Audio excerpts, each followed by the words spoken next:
good afternoon, everybody, and welcome. Today we finish off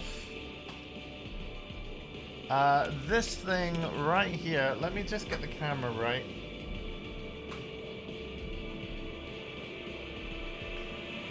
This thing right here. The Battle Pass for Battlefield 6 Season 1, which for Season 1, you basically, if you buy the Battlefield 6 Phantom Edition like I did, you'll get a Battlefield Pro token that can actually be used on any season. It didn't have to be Season 1, but obviously with the game being new, I redeemed mine on Season 1, which ends next week. And as you can see, there was 110 tiers of progress, but technically more than that, because of the two limited time events that they did. One was the Urban Offensive, which I fully completed. Then there was the winter event. I'm trying to remember what they called it, but I fully completed that as well. However, it made me decide that I personally don't want to engage. Oh yeah, I'm sorry, and then there was the third bonus pass thing. And again, the bonus passes are all free, but they're limited time in that they basically are saying like, hey, you will play Battlefield 6 now before this event is over. And in the case of the last one, the Battlefield Pro bonus pass thing, it was like literally a week long, and then they had a bug with one of the challenges, and they had to put a hotfix in where they gave us a ton of progress, 85 pips of progress by beating the weekly challenge or something. And the thing is, that was enough. Like, this is cool and all, but I'm nostalgic for a time where you played a game because you felt like playing it, and there wasn't any FOMO or live service, like limited time event things. So I personally, I'm not going to be engaging hardcore into seasons anymore for any game, including Tekken 8. I think, like, yeah, I'm still enjoying Tekken 8 and stuff, and Tekken 8 is actually the one live service pass that I've always completed easily with plenty of time remaining, because I love Tekken so much. But I'm just not a fan of these mechanics. Now, the thing is, in Battlefield's case, at least the game is actually fun. Like, the moment-to-moment gameplay and gunplay is really, really good. But yeah, we're just going to be looking to complete this today. Heal teammates' health. Kills or assists with grenades. Breakthrough or rush. Okay, we're gonna re-roll this one. Ooh. Not sure about that, so...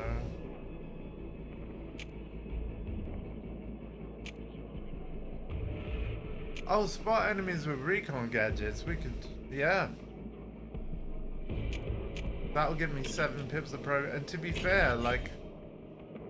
So, we got 33 pips, because we've nearly earned a pip. With 33 pips of progress to get.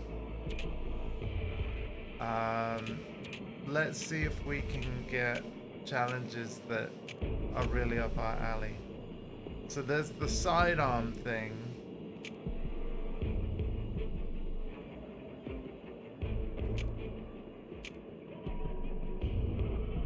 Win match is the king of the hill.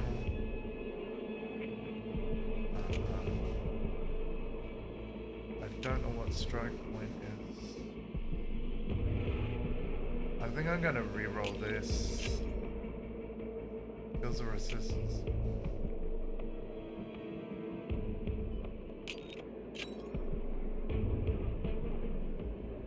Oh man. Okay. Headshots is oh my god.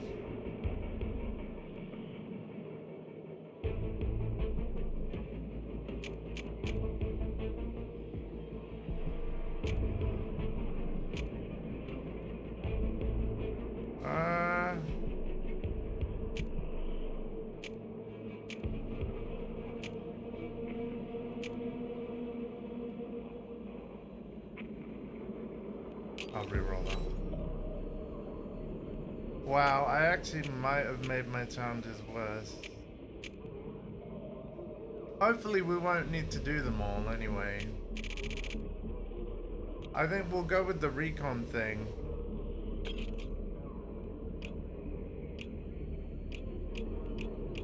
Maybe do breakthrough recon. Yeah, breakthrough recon maybe. I'm thinking.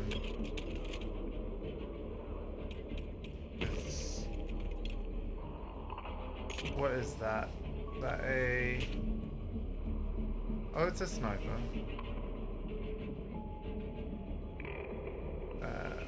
Right.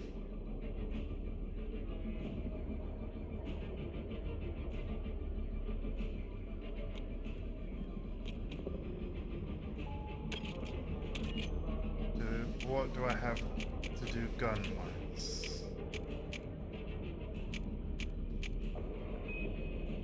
We have the assault rifles thing.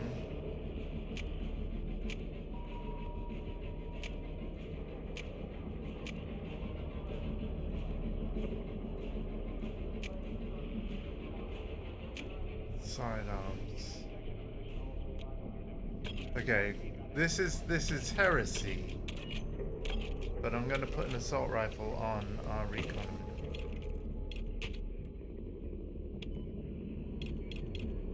This one.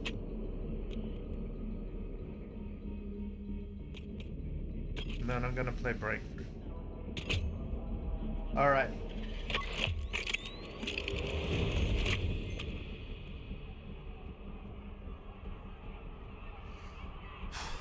Let's get this done. I'm hoping this might actually be the last Battlefield 6 stream of Season 1. With the exception of eventually I'm going to play through the campaign, but not yet.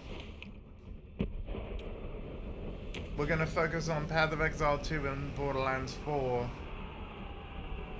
first, for definite. And actually, I hope you don't mind, like, I'm not done with Borderlands 4, but because we now have to grind some side content and level up, I'm actually thinking this week I want to play mostly Path of Exile 2. Finally beat Jam and Ra and get some headway in Act 3.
My drone.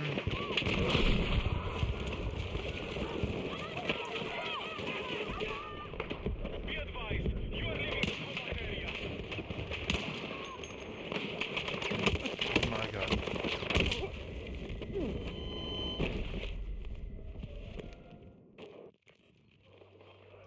Let's try try that again.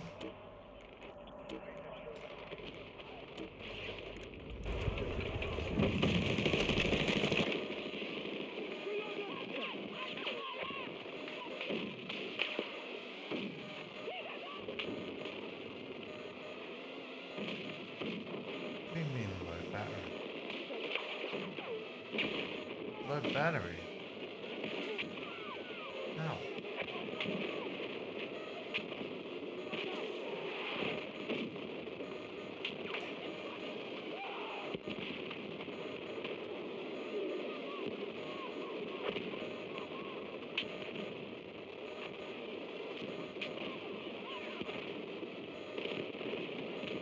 Am I actually getting spots?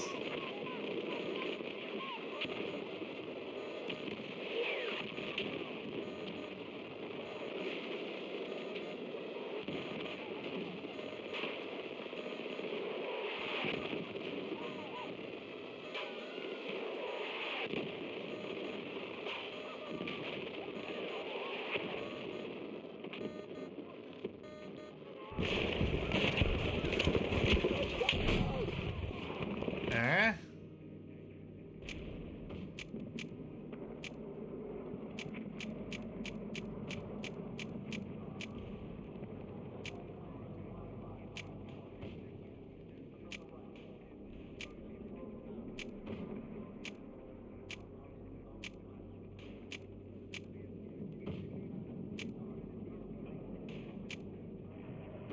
Where's the spot enemies with recon?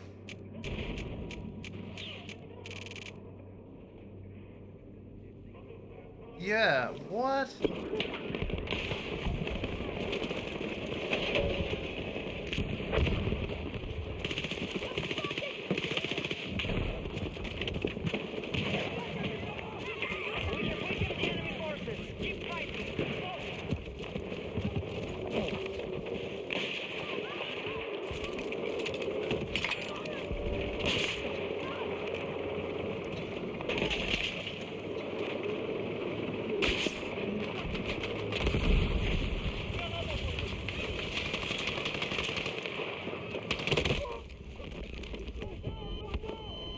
That counted. But the drone didn't?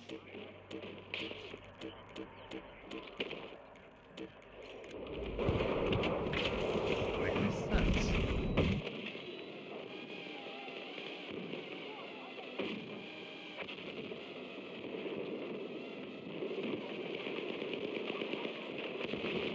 Oh, it's working now.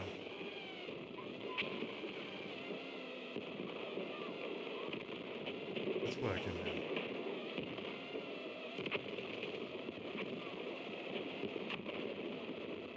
There we go. That's more like it. We need to defend the marked objective.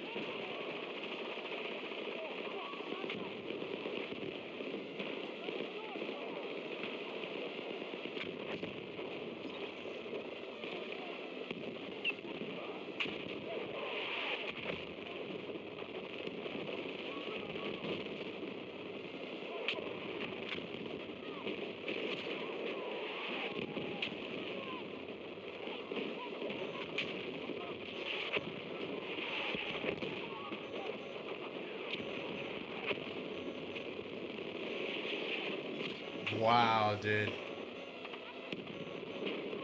Wow.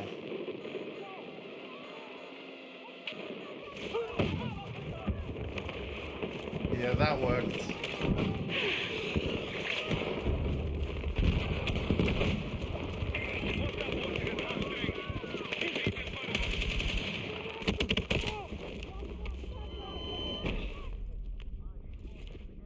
That worked. Uh-oh.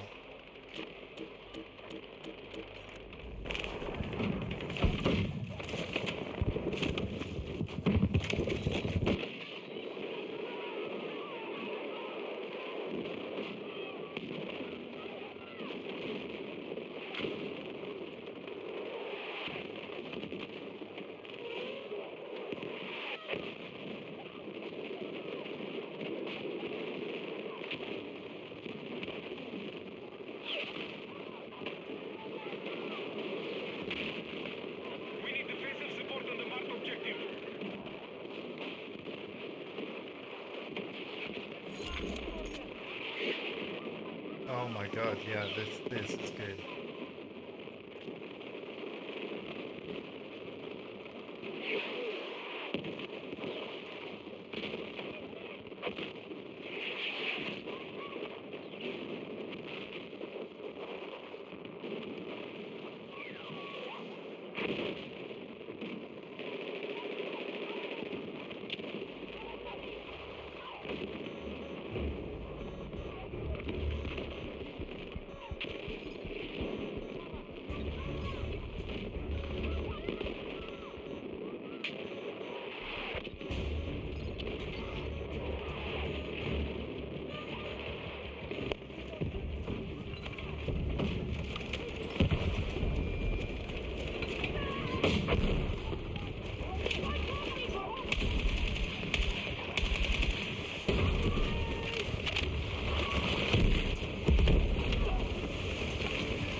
Damn right, this is my new best as with the drone. Wow.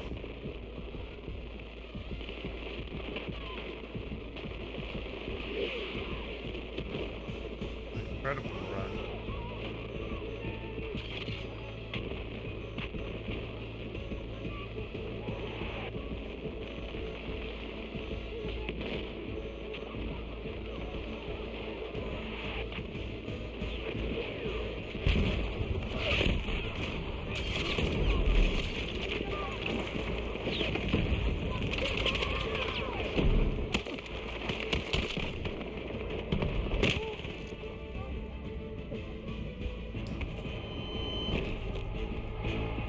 Nice.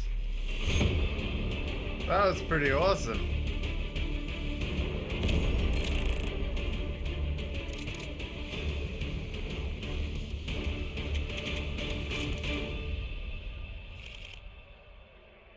Let's see this.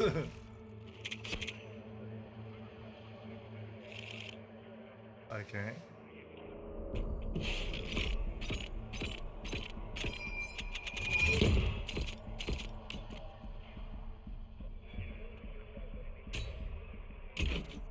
Yeah, all we got was that. But in terms of the challenges, fair bit of progress, right? Yeah. Oh, are you kidding me? I needed one more spot. Wow. One more spot. That's insane. We may as well see if we can do the sector thing as well. That is actually crazy.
think I'll go assault on my next spawn. We are taking you outside the combat zone. Get back.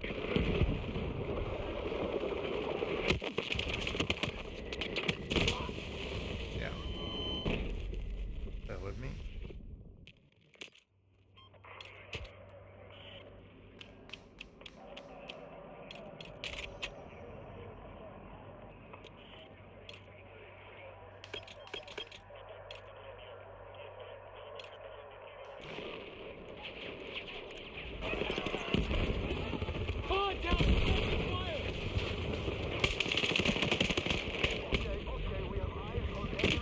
Try and get the assist with sidearms.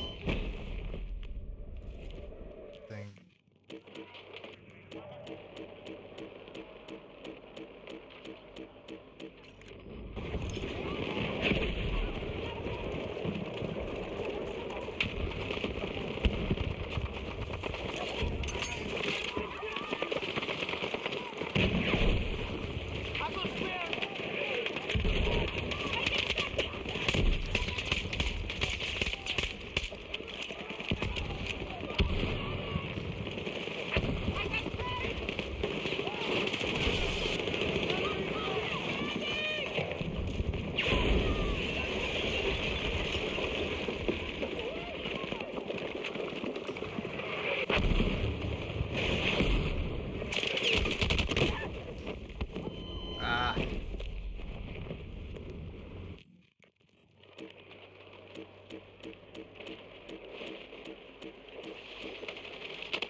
Man, I'm not very good with that.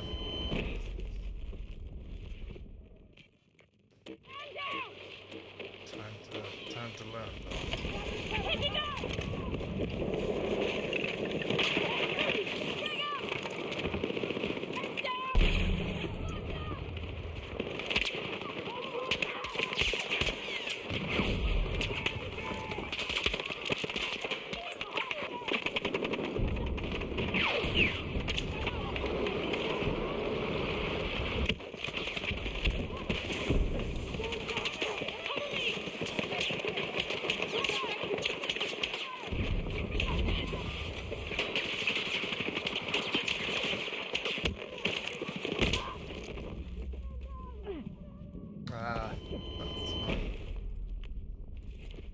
Okay.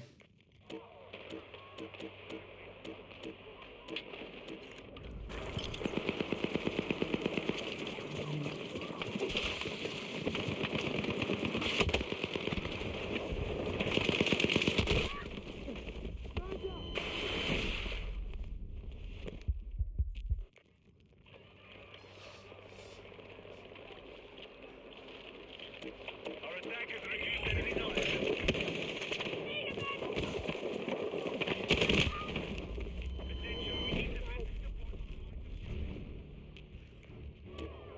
Oh my god. Come on.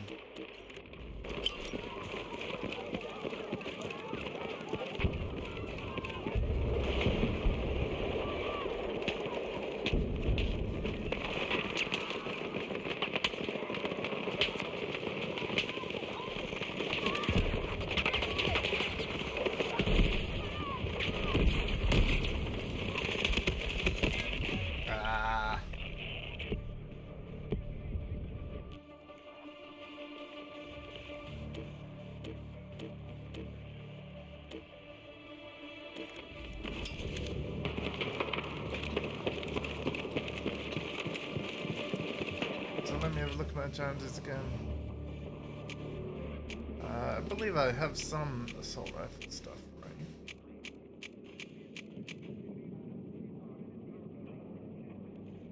Oh, headshots.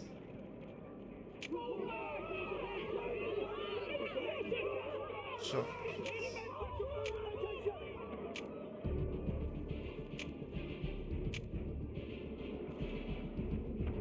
Headshot kills with assault rifles. kills or assists with assault.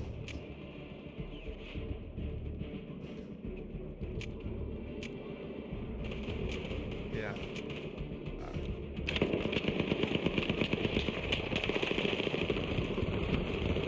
50 kills or assault. Yeah, we're gonna... This is probably gonna be a mostly assault stream then. I'm over here. Traffic for ammo.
Oh man. I need a fucking medic! You're going to make it. Hold on. Hold back. Taking fire.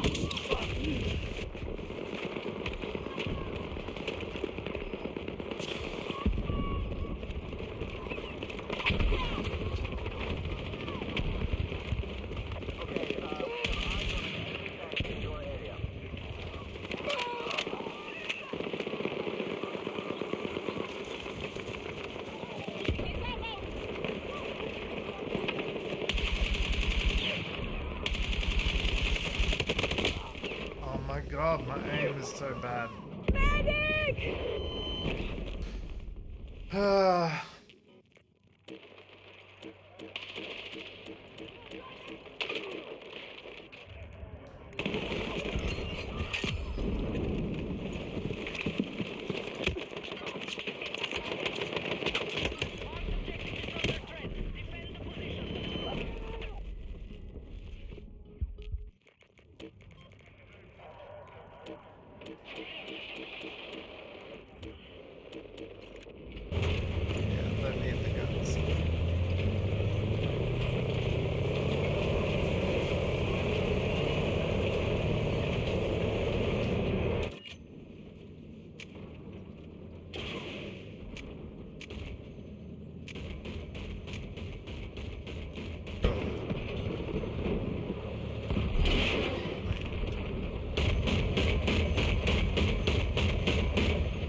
Okay, so that's actually counting.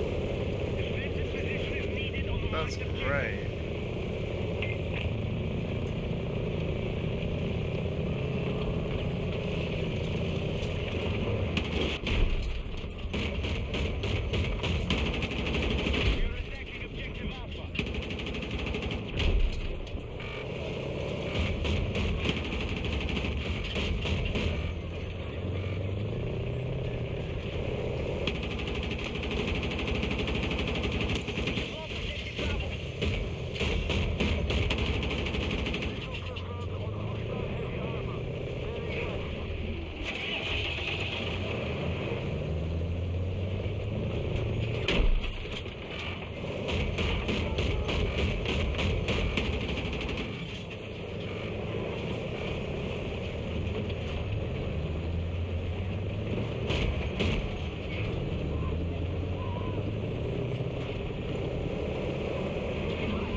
There we go.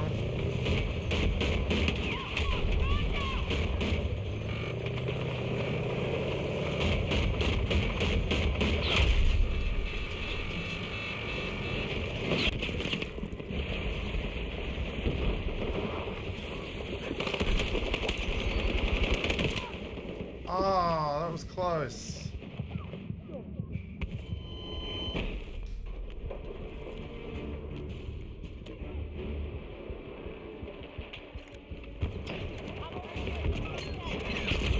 Our troops are attacking Alpha.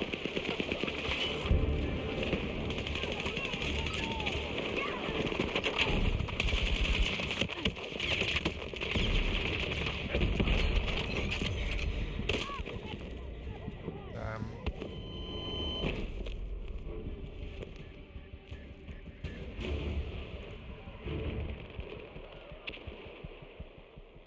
Got that tank.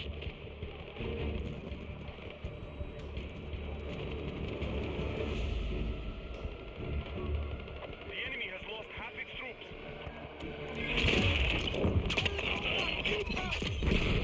Oh, never mind. Maybe not. Come on!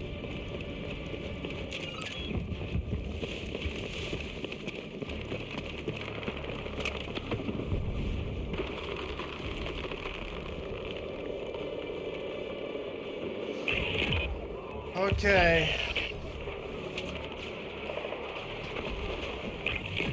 Pilot sector is under attack. Stop the enemy here, or we lose all territory.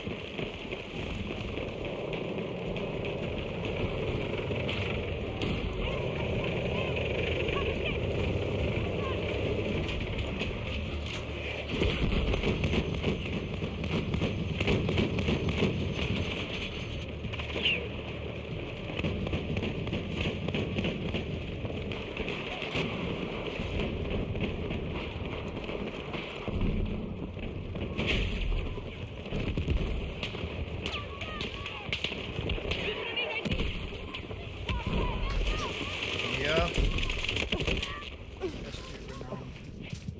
Oh, is that? Wow.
Okay, nice.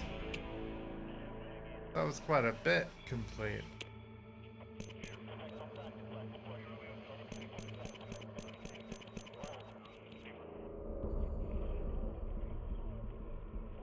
Oh, the deploy beacon, nice. Okay.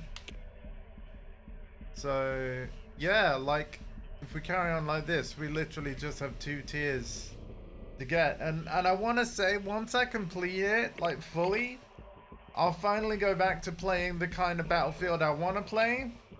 What I've always enjoyed. Conquest as an engineer. Like, playing through this season, like, while it's cool, they give away cool stuff. The thing that irks me a little as a 37-year-old gamer that can remember simpler times is like all the cosmetics that they're now drip feeding you season to season, and that you only get if you engage with the season pass and complete it and do all its challenges and stuff. All these camos and weapon skins used to just be part of the game. Sometimes tied to challenges, sure, but it wasn't a time-limited thing. Like, you would always be able to complete those challenges to earn those skins and stuff. And while obviously Battlefield 6 has some of that, there will always be some stuff exclusive to a season. And you know what? I actually kind of... The games that I feel do this right, although Arc Raiders does have some limited time event cosmetics as well, and by the way, the winter event, if it hasn't ended, it's ending soon. I'm not going to bother about completing it. I completed the first kind of event pass thing, got everything out of that. For me, Arc Raiders is a game that, first of all, Diesel Dave, my brother, has just absolutely gone to town on. He's way ahead of me now. And he says like, oh, you know, I'd be happy to help you, but we'd have to do it on a weekend. I appreciate that, bro. We'll get to it, but at the moment I'm focusing on, well, this today, and then PoE 2 and Borderlands. But yeah, I want to return to Arc Raiders. Why I'm happy to wait, though, is I actually would like to see more maps and things added. And return when those kinds of things happen.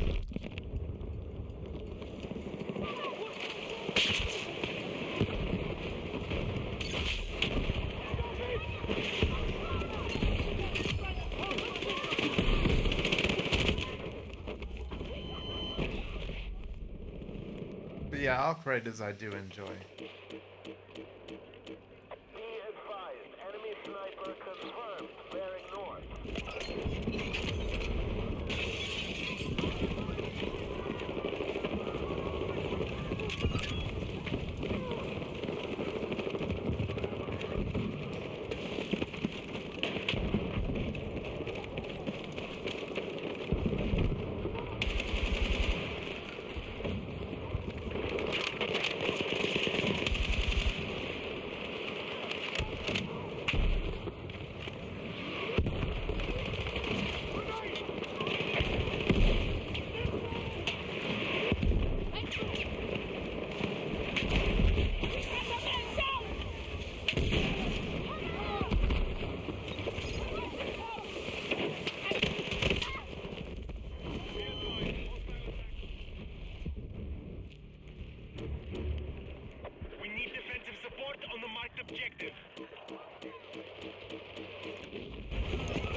defensive support on the marked objective.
Hello there, good sir.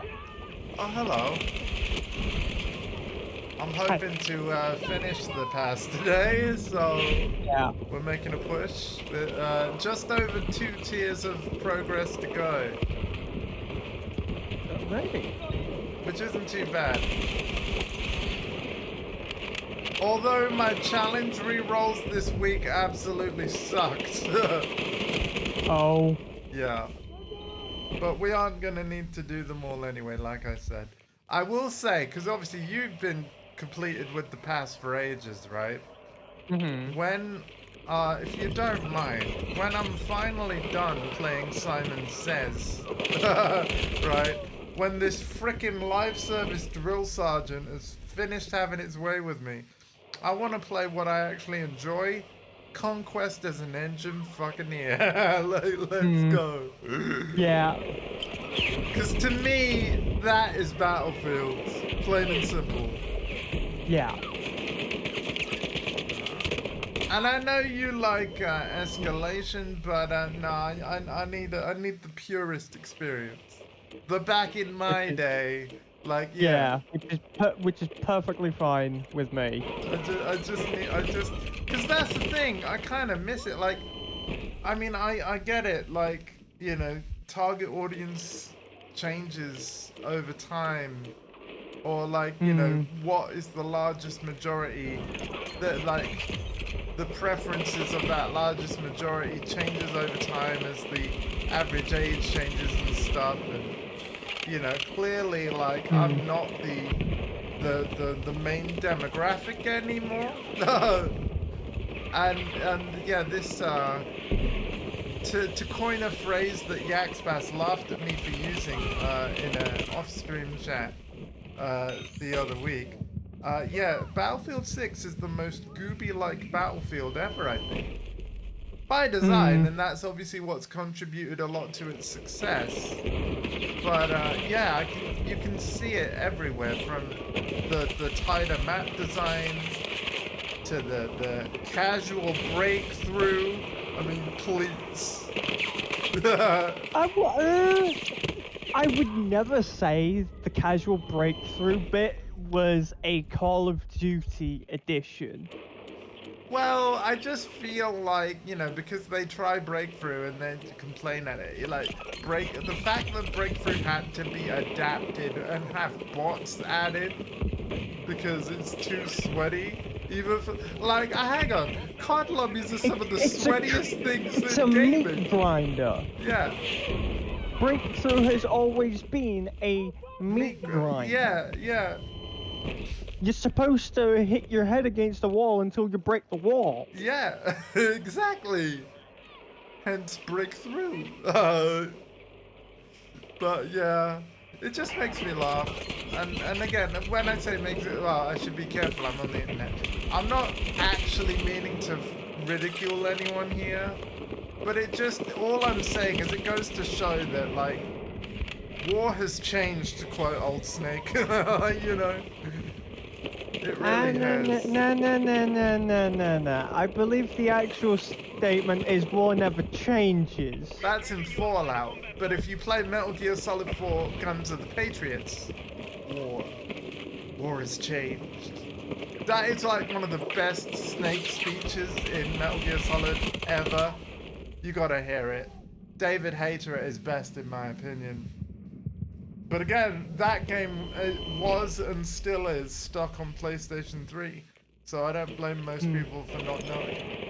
But I would love, oh my god, Konami, please re-release MGS4. Because I would be all over. That actually was the first Metal Gear Solid game I ever completed. I've only ever done 4, 5, and 3 now. And obviously 3 I could only say recently. This makes Yax like blow a brain cell. Like, he can't believe it. But just never got around to it, man. Stealth was never something I excelled at in part. But yeah. I mean, to be fair, it's like I can kind of understand where Yax is coming from, because I mean you're at the ripe age of 36, and It's 37. 37. Thank you. Thank you. I mean, hey, I'll take it as a compliment, but yeah. But it's like you have played multiple Metal Gear games, and you've only completed 3. Yeah, but well, the thing is, right, here's the thing about that. I never owned 1 and 2 until like their PS4 remasters. You know when they did that collection? The Master Collection, yeah. Yeah, I didn't own the HD collection on PS3. And back then, like, what was I playing in like early 2000s and stuff? I was playing things like, well, obviously Tekken Tag Tournament, Tekken 4, Tekken 5. In fact, a lot of my games was Namco's output. So we're talking Ace Combat, we're talking Time Crisis, we're talking Tekken, Soul Calibur, all that kind of stuff.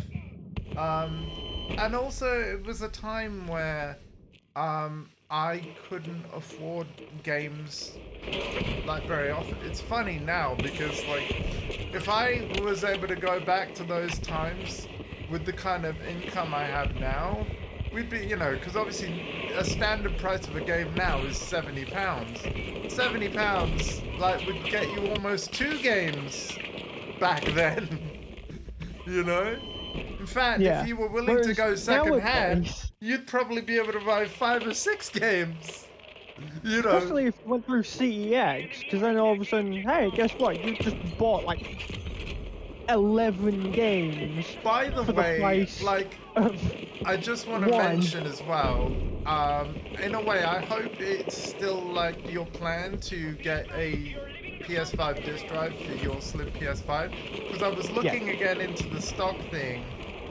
Now, things look pretty good in that if you want one, you seem to just be able to get one now. But because of course, like optical media being on the way out anyway, you know, many manufacturers not making the drives anymore, I still would say that's an accessory you should get with a certain amount of urgency. Because it's I am fully expecting, and people are gonna hate me for this, and don't say, like, if they announce it like this, that this stream is what jinxed it. But I don't expect PlayStation 6 to have a disc drive option. Now, I feel like there will be pitchforks, there will be uproar, but people will buy into it anyway. Especially when some game comes out that's exclusive to the PS6 that people won't want to live without. Like, say for example, the inevitable Grand Theft Auto 7, which, that'll be a very long way away. But if that only came out as a digital release, it's still gonna sell just fine. you got to think PC's been digital only for multiple console generations now. When you think about it, because of the prevalence think of they- Steam and everything else. Yeah, I think they went digital only in like 2007. No, I don't see. Well, this is the thing. Certain publishers phased out discs sooner than others. But weirdly, and here's an interesting thing. Even though Apple had nothing to do with like the PC side of the like the Windows side of the market per se, it's kind of funny that like Apple is a company where if they do something that's kind of a bit controversial, I'll give another example, not just the removing disk drives, because they did eventually do that. Think about when they removed the headphone socket from the iPhone. People were like, Yeah. that's outrageous. And then obviously Samsung Galaxies kept it on, which probably sold a bunch of Galaxy phones. But is it still there? No. Samsung eventually got rid of it as well. What I'm trying to explain here is that Apple has a way of shifting in the industry, even if it takes a few years after they've pushed for something. But it's like, as you will learn when you eventually get your MacBook, because I'm assuming you haven't ordered it yet. No, I I honestly would say had a bit that's of a hiccup with something, so Oh, instead of getting it when I wanted, I can already guess what happened. I think I already know what happened. Yeah. just so you know, I didn't buy a game. No. Well, what have you done then?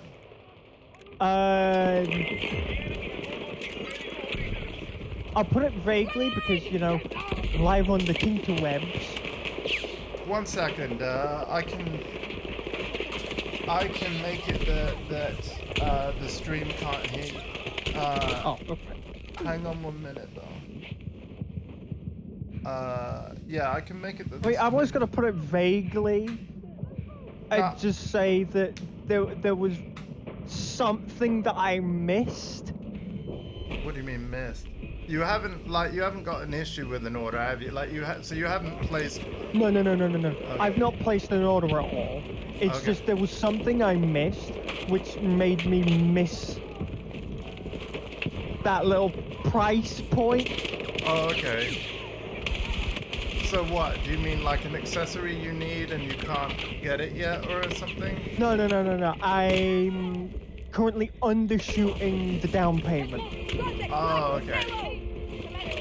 Well, Because if you of want my something I missed. opinion, because the Apple rumor mill is swirling right now, and even though I'm pretty sure that even if new models get announced, it probably won't change what you get. If I were you, I would hold off like a few weeks or maybe a month or two anyway.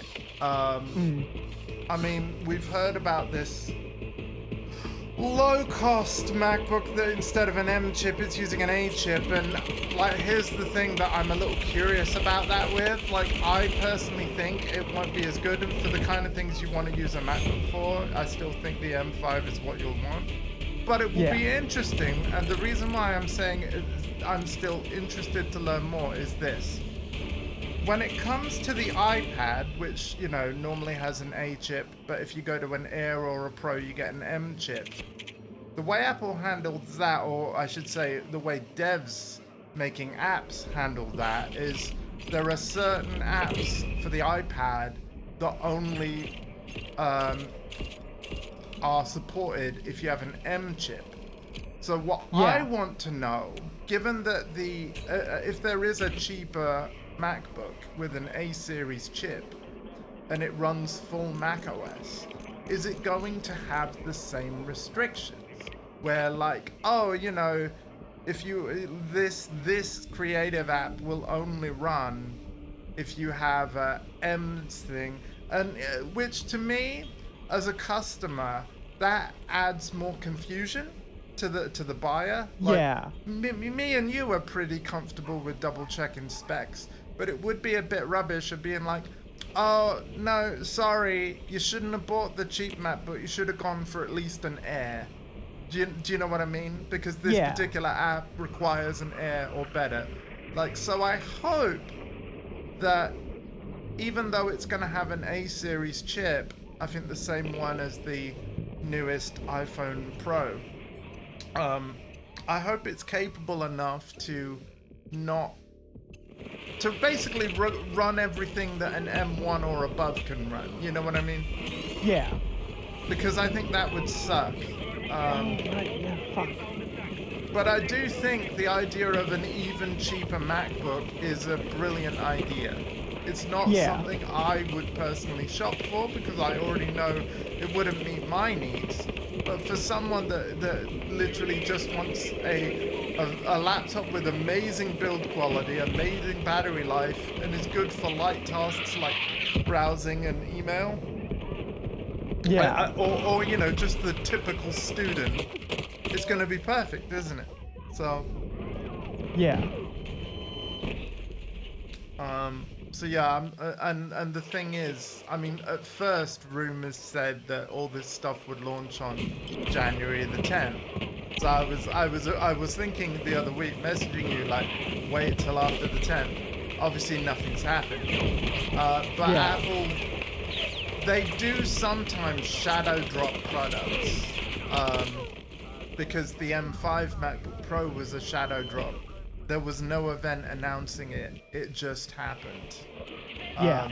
Whereas my MacBook, you might remember, they had 3 days worth of events. Not this October, the October before. And on day 1, they updated the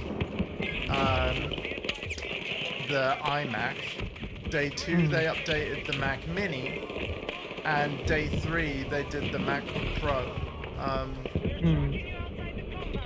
I think it's weird how they've just shadow dropped the M5. Because there's no M5 Pro or Max yet. Like, the rollout is very strange. But I think it's because they coincided with the new iPad Pro, which also has an M5. So they were like, we're going to launch a bunch of products with an M5 chip all at once. I wasn't even aware of the M5 iPad until like I looked. Yeah, it's the same exact launch time as the MacBook Pro that you're considering. It was literally the same day. But again, it was shadow dropped, which is why you have to like really pay attention. Yeah. There's a really good website called macrumors.com, which is basically where I get all my Apple news. Right. Because the thing is, they've got basically tippers on the inside that always remain anonymous. So they sometimes get a heads up of like, you know, the Apple are going to launch the M5 MacBook next week as a shadow drop. They normally get that kind of thing. But and that's where I got the 10th of January from, I think. But yeah, as it so happens, they haven't done anything on the 10th of January. So yeah. Right. But if you wanted one place to kind of keep an eye on so that you're not like scouring the whole internet, that's a good place. Because they have buyer's guides where like for every product line there's a recommendation of don't buy it now or it's safe to buy because it was replaced recently, and they even give you a timeline of how long it's been since a particular product refresh. So and based on that information, because like while Apple sometimes go out of left field and do something, you know, that breaks their pattern, they are also a company that has a release cadence that they stick to. It's like iPhones are typically always September, iPads are usually always March, although it might not be. Well, the thing is, they only updated the iPad Pro, right? They didn't update the Air or the smaller one. So that means they'll probably happen in March, right? Yeah. There's always a pattern to their stuff. But yeah, water in my eye all of a sudden. I will be honest with you, because you know you were talking about snafus. I'm gonna be honest with you now, right? The truth is, What? even though I got my MacBook from the same place, I hit a snafu as well. Like, I had all the money for my down payment, right? I had it. And for whatever reason, I think it's just because of the value of the whole laptop, I was wanting to pay with Klarna, right? Yeah. Over time. Similar to you, I think. Yeah. Klarna said no. Which they can and will reserve the right to do, right? Yeah. Therefore, here's what actually happened when I ordered my Mac. Klarna said no to me, which meant impossible for me to get a Mac because I'd have to have all the money up front, right, for the spec I want. Yeah. So, and I don't mind this being on the record, I have the best mum in the world, you have the best nan in the world, because basically, she placed the order under her name and they said yes. So basically I pay your nan for my Mac. It's the only way I could get it. I think the reason is because of the arrangements I've made with paying off my credit cards. Which again, I'm not going to go into any more specifics here, but I think, you know, the whole credit check that they would do? Yes. Yeah, I think that's what stopped me. So, and again, I'm pretty sure, because here's the thing, I want to make it clear, I do successfully order things on Klarna. You know my DaVinci Resolve speed editor for about 300 quid? That was a perfect yes. But 300 quid is very different from 3,000 quid. Yeah. So, yeah, no, Klarna are happy with me and I've never missed a payment. But I think it was just because of the value of it being 4 figures or more. Like, yeah, I think that's what the problem was. Which means, and the only reason why I'm saying this to you now, and I hope you don't mind that I've said it on stream anyway, but like, you might even hit the same snafu. And if that does happen, I mean, don't panic, but it literally just means you're going to have to wait and save, you know, and then buy it outright, which I know will take a long time, but think about it. By the time you've got the money, because it will take a while, there will probably be the next gen version. And so by the time you can get it, you actually end up with a better computer anyway. It's just that you won't be able to use it until you can buy it outright. I mean, I have used Klarna maybe once or twice. Yeah. And I've never really been one for like the pricey stuff. Sure, no, I know, but I mean, this is the thing, like computers like this. First of all, I mean, yes, Apple's upgrades are expensive, particularly RAM and storage, although with what's happening in the PC market, their RAM upgrades don't seem exorbitant. Because here's the thing, right? Apple's prices, at least yet, for RAM, haven't gone up. They've just always been pricey. But now we're at a case where some of the RAM upgrades are actually cheaper than what DDR on its own is. So in other words, if you want 24 gigs of RAM from Apple built into your machine, it's cheaper than DDR4, like some kits of DDR4 for 24 gigs that I've seen. So it's actually kind of funny. Now, here's the thing. The price rises might just come with the next gen models, right? That might be what happens. But we'll see. Either way, thank you to my amazing mum for helping me get my MacBook. But again, to be clear, even though she helped me order it, it is still my money that's paying. Like, basically, there is a date that the monthly payment's due, and then my money goes in to cover it before it happens. So it is still my money rather than your nan's that's paid it. Yeah. But it's literally just the orders in her name because they didn't want to let me have one. So. And obviously when I did the whole first boot thing, and it's like you sign in with your Apple ID to register it under you, technically the computer's registered under me.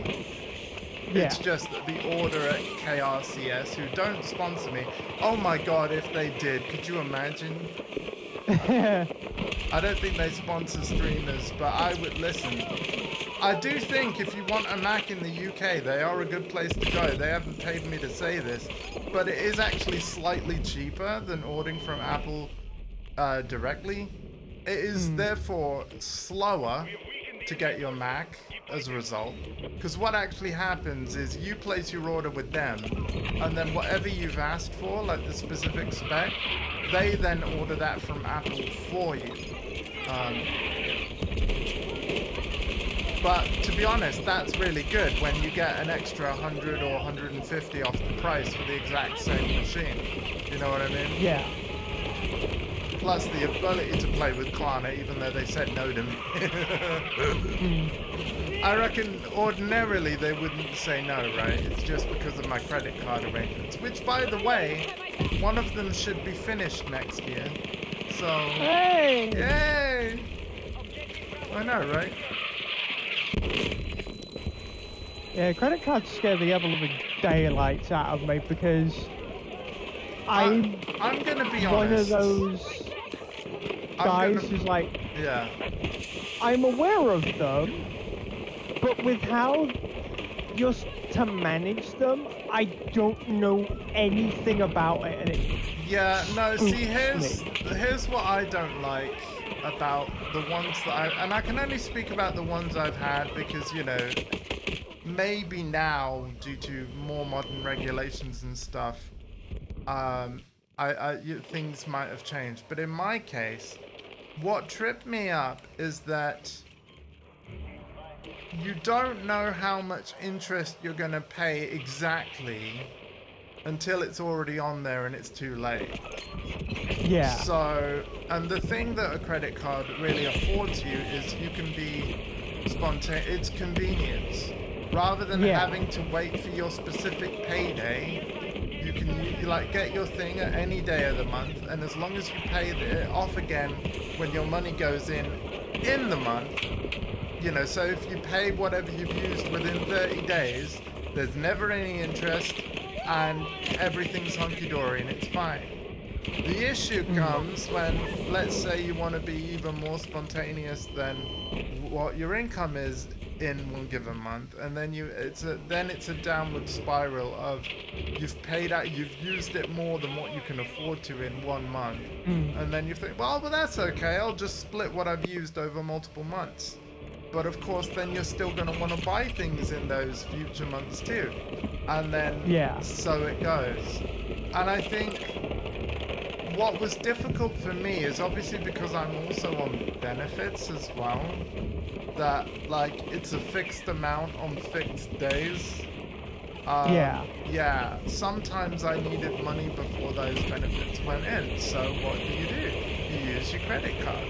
And then you're like, oh, never mind, I'll just pay it off when I can. And long story short, it just spiraled from there. However, I want to make two things very clear. I don't regret anything that I used my credit card for. I'll be honest, it basically paid for me traveling to Nottingham twice a month for 2 years, along with everything else that, you know, I did in my prior relationship. And even though, you know, things didn't go to plan and all this and the other, I don't regret any of that, you know? Yeah. All of that was priceless to me, and so I'm not going to be a hypocrite and say that it was, you know, my partner's fault at the time or anything. No. That was what I wanted to do, and if I had the ability to do it again, even though this sounds terribly foolish, I honestly would. You know? Because, I mean, you know, I'm paying it off. The companies are happy with everything, and I'm just sticking to the plan. And yeah, I realize this is on Twitch and YouTube now, but By the way, guys, you don't need to sub or cheer to help. Like, everything is totally cool. And time to turn back. Yeah. And it's like, again, I'm able to use Klarna and get things on, like, finance and, you know, monthly payment things. Just basically not laptops. Yeah. That's all.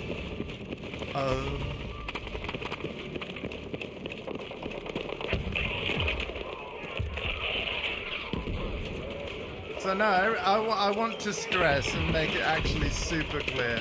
Everything is cool. No, the real thing that's biting at my heels more than anything is obviously my care costs. But you know, the thing is, I already gave them a list of dates. I'll pay this invoice on this date, this invoice on the next date, and that's what it's going to be. Is that cool? Because that's the best I can do. And they were okay with it. So. Fucking recoil. Ow. So yeah, it does mean that, you know, I can't indulge in my hobby as much as I did, but it's not like I don't have things to do. You know, this game's kept me busy.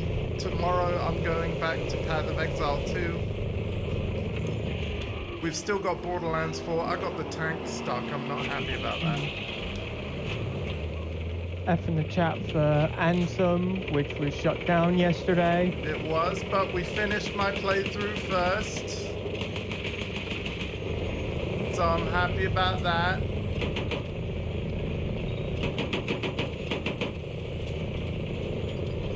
Yeah, you never did actually get back to me about the demo, by the way. The amount of views that Anthem had during its week towards its death is insane. So what you're saying is I did my playthrough at the wrong time. Great. I just didn't know how long the game was, and I'm like, damn, I gotta do this now. You know. In the end, we beat it in 4 streams. Tuning in just to watch playthroughs of Anthem on Twitch. Yeah. Yeah. Okay. Well, only a few people tuned fuck into it up, mine. yeah. Again, I probably should have streamed it at a different time. But again, because of my care, I'm not really able to. Yeah. It wasn't your fault, and also with regards to the demo, I wasn't even able to boot it. You weren't even able to boot it? Nope. Oh, okay. So But I yeah, think like, I'm pretty once sure. they pulled the demo, once they pulled Anthem from storefronts, including the demo, I'm fairly certain that they just pulled whatever servers were holding it. Yeah, because I guess there would have been demo servers, yeah. Well, I'm glad I managed to roll credits before the shutdown. Yeah. And I'm glad that it's permanently on my YouTube, although, personally, if I were to critique myself, like, then again, I probably shouldn't say this, but yeah, I don't think it's the best playthrough I've done. But then again, I'm probably my own worst critic with that kind of stuff. It's certainly the best Anthem playthrough I've done. Well, I mean, to be fair, when it comes to any playthrough, everyone's their own critic. I suppose. I know you won't have watched absolutely everything I've done, and it's fine because there's just not enough time in any given day. But like so far, and you can be honest, what is your favorite playthrough of mine? It's not a trick question. I have a favorite in terms of your involvement, but yeah, no. What's your My personal favorite viewed playthrough would have to be MGS Delta. Wow. Okay. Can I ask why? That game is just so much stupid shit. Yeah. And So gun you're nerdery. you're referring to a lot of the discussion in the chat. Entertaining. Yeah, you're referring to like, because Sky and I were discussing a lot about how Naked Snake is, right? Where he's really awkward around Eva and stuff like that. But yeah. It's just awkward around women in general. Let's Yeah. just be honest. The only one who isn't awkward with is the boss. Yeah. Yeah. Yeah, no, I did really enjoy that playthrough though. That was freaking great. Do you have a favorite part of it? I cringe at placing bombs on the Shagohod hangar because I didn't realize, because in most games you don't have to like make sure that nobody's seeing you place it. And I'm like, I'm at the marker, why isn't it planting the bomb? My favorite parts Yeah. would probably have it would probably be the fights with Ocelot, Oh, as yeah. well as his first pop-up. Yeah. That fucking meow Yeah. is so dumb. Yeah. Yeah. That reload is so cringe. This reload is invigorating. Yeah. Yeah. And the thing is, that character's like straight up throughout the series. You know, Yeah. it's in MGS 1, 2, 4. 5. Yeah, oh yeah, he is in 5, of course, yes. Yeah, in 5 he's different though, because obviously he's voiced by Troy Baker, and so sounds very different. He just It's still Revolver Ocelot, and you can very much tell that he has taken everything that Snake told him in 3 to heart. Yeah. You've got engravings on your revolver, Yeah. but those engravings give you no tactical advantage on Oh, the I battlefield love whatsoever. that. How, yeah, in each scene he's got a different gun because, yeah. The other thing that I find so funny is how, like, and spoilers kind of for the end here a bit, but, he lies about to Ocelot, like, Snake lies to Ocelot about what his name is. His name is not John, it's Jack. So when Ocelot's like, till we meet again, John, I just lose it. Is Metal Gear is just so needlessly amusing. Yeah. That's an interesting combination of needlessly amusing. I mean, I get what you're trying to say, but yeah, it's really quirky in a way It doesn't need to do the stupid shit that it does, Yeah. but it does it anyway because Kojima. Yeah. Well, I think, again, but that is where, at least in my interpretation of why Kojima would want to do that, it's like at the end of the day, for all of the really quite, let's be honest, quite a serious storyline in the sense of like, you know, it's literally a war kind of thing between superpowers. At the end of the day, it's still a video game. And I think where the silliness comes in is it's that reminder that, oh, this is a game, and we hope you enjoy the game, you know? It's also very Japanese in that respect. Yes. And even though you can very much tell, I don't think it takes away from the magic that is in Metal Gear. Yeah. Now, in terms of my favorite playthrough with your... Oh, of course they have TTV in their name. fucking idiot. Sorry, I don't mean to be a gatekeeper all of a sudden. I just got... Some guy just tried to jump shot me. I need to give them shit for it. Oh, okay. But yeah, in terms of my favorite playthrough with your involvement, it's got to be Path of Exile 1, man. Yeah. I am up for doing a co-op 2 run. Like, I'm assuming when the full game is fully free. But that said, I will not force you. But I do think it would be fun. But I've still got to get through the game myself yet, which is why I want to resume it tomorrow. I do think I don't want GGG to rush it out of early access. I really don't. Yeah. But the reality is it's probably going to be released sooner than I think it should be. Which is potentially okay. Oh. But yeah, all 6 acts of story have got to be there at least. And I also think the third way to gain Ascension, which they've already announced, there will be a third way, whereas currently there's only 2. But you have to bear in mind, that's still one more way than Path of Exile 1 ever had.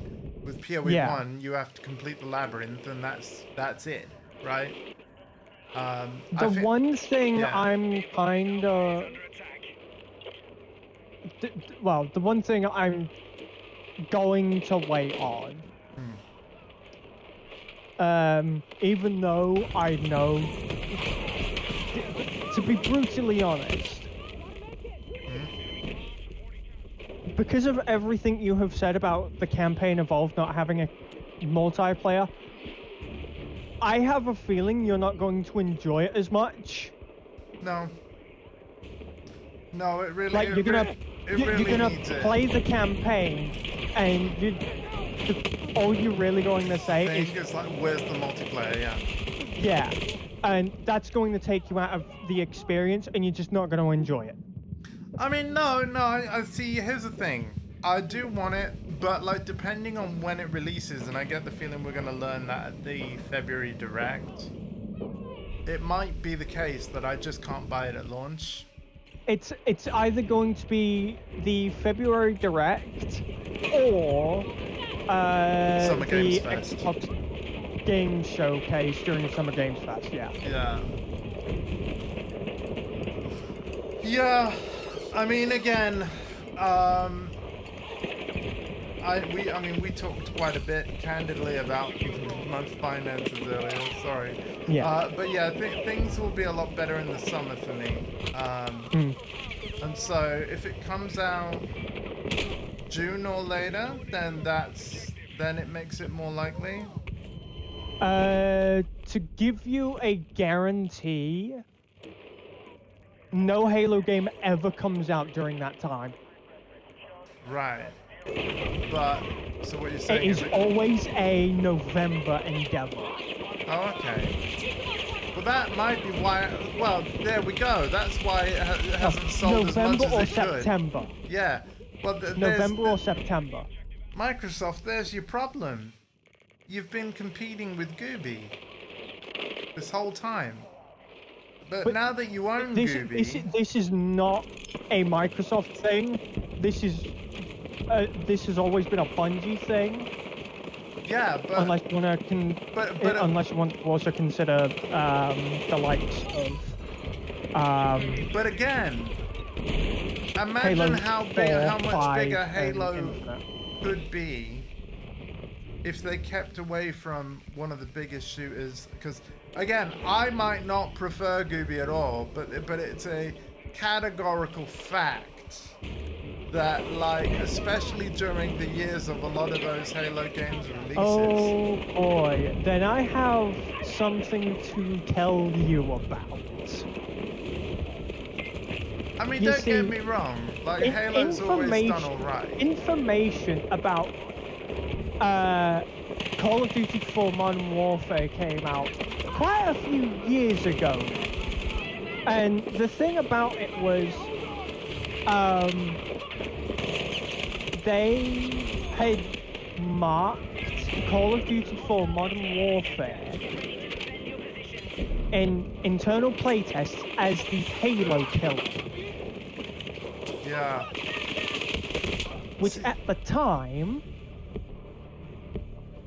you know, the games that were out with Halo was Oh, I know that Halo was absolutely crushing it, but I just think, you know, in the era of like Halo 3, ODST, you know, Halo after, 3 like, ODST yeah. was done because Bungie wanted out.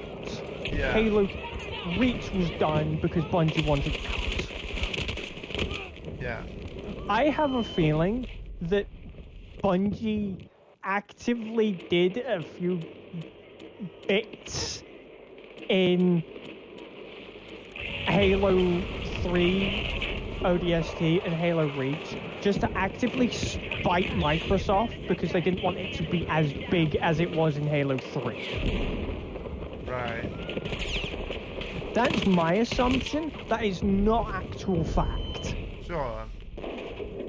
I mean, the Destiny logo is in ODST, which I think is cool. Yes. And then I saw a goddamn meme that pointed at like basically the crotch region of the Mark 6 armor or whatever, and like, yeah, the Destiny logo does kind of look. Yeah. And I'm like, what are you saying, Bungie? Yeah. What No, are you it's just- saying? Bungie like to throw fun at how they render things.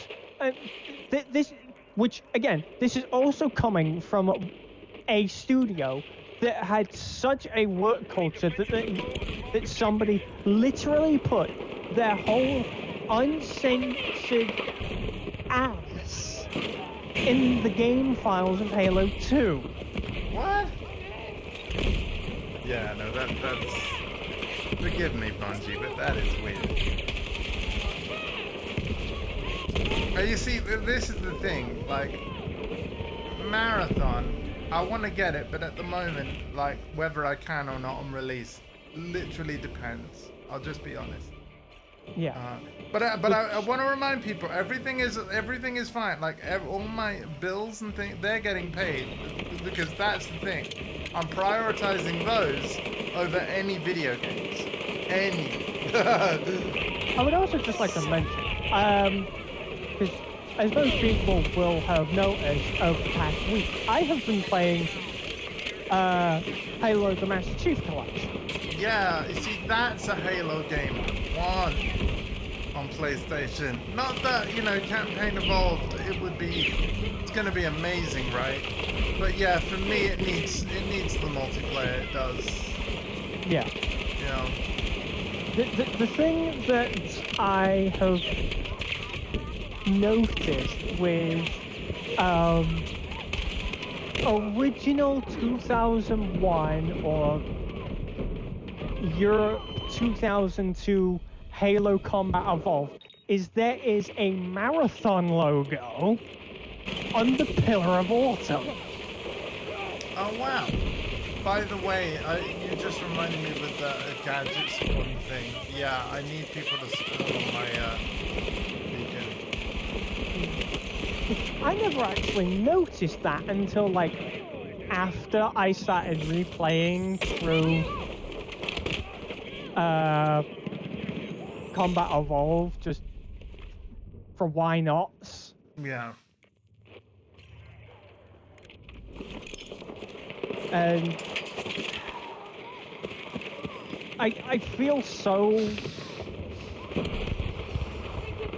I don't want to say old, You're not old. I'm old. but in like Halo fan standards, no, I feel fucking old, dude. I feel fucking old.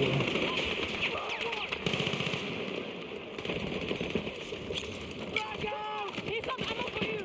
Come along!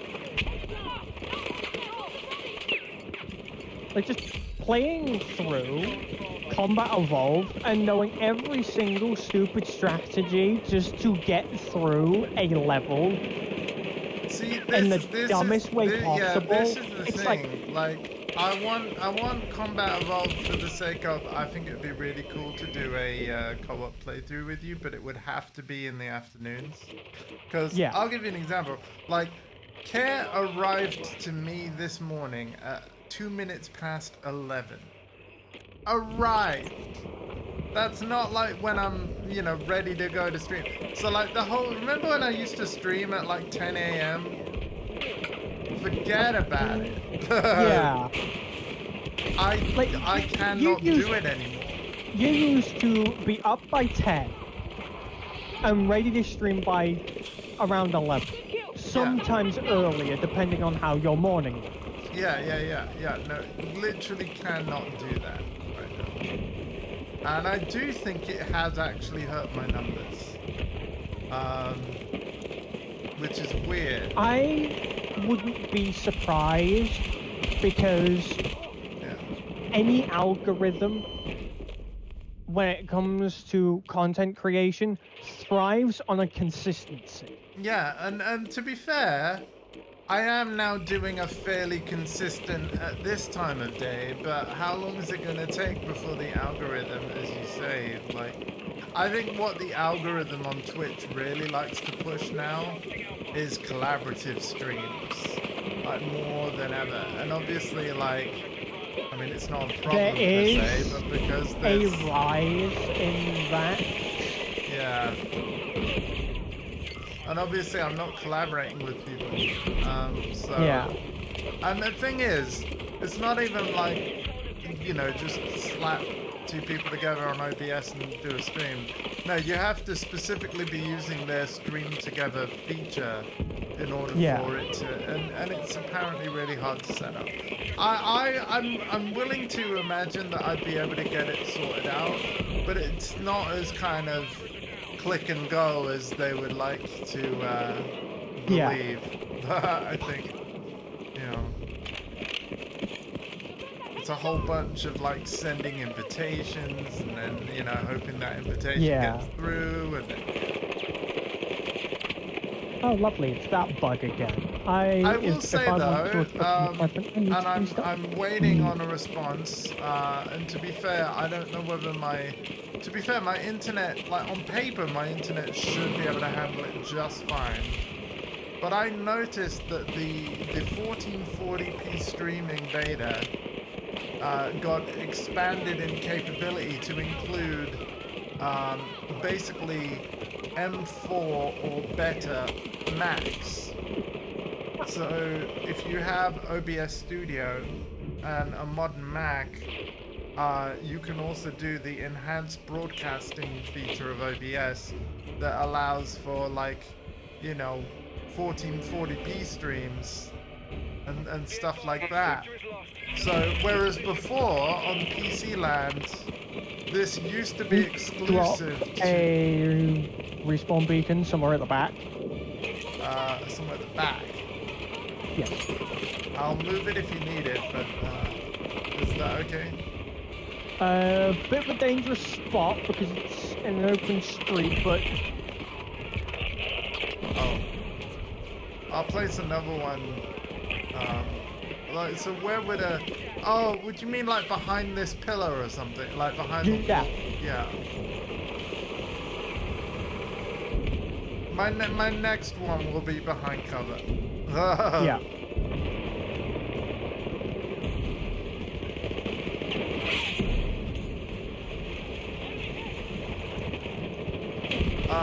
But yeah, like, as I was saying, for a feature that used to be exclusive to RTX 40 graphics cards, to now support AMD, Intel, and Nvidia on the PC side, but then also for there to be official Apple support as well. Really, really freaking cool, you know?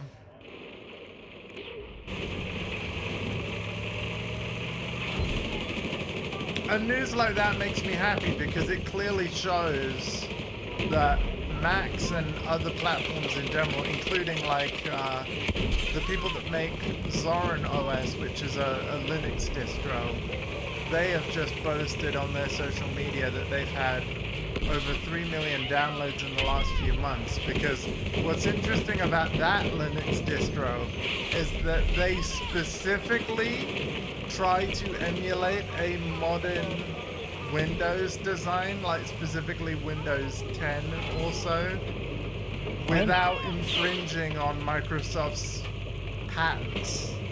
So I had a brief look at Zorin OS. I actually think they've been geniuses, because actually I took one look at the start menu. Dude, that is straight up, that is the most XP-like start menu I've seen in a Linux.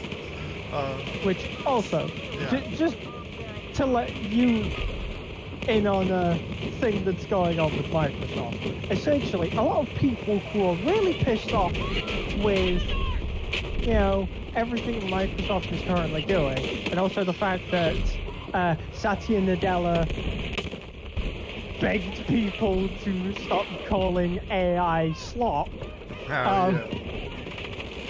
A lot of people have just now started calling Microsoft Microslop. Yeah, I've heard it. Yeah, Microslop. Yep. And I find it very fitting. All I can say is, again, thank you to my amazing mum for helping me purchase like the MacBook, even though I still wasn't paying for it. But like, I think I swapped platform at the perfect time, right? Even though I still use Windows on my Mac, but that's the thing, it barely is ever booted. I only boot it when I need a Windows only thing, right? So in other words, I'm not web browsing on Windows. It's no longer doing my emails, my calendar, but you know, I don't have to use it anymore. And it's so nice. So literally, when I use, because I do still use Windows, it's literally like, there's that Path of Building software, you know, for Path of Exile players, where you can basically build plan, but unfortunately it's a Windows only program. But again, it's independently developed. The developer probably only has access to a PC, so I get it, right? He doesn't want to buy a Mac just to make a Mac version of Path of Building. So I get it, you know.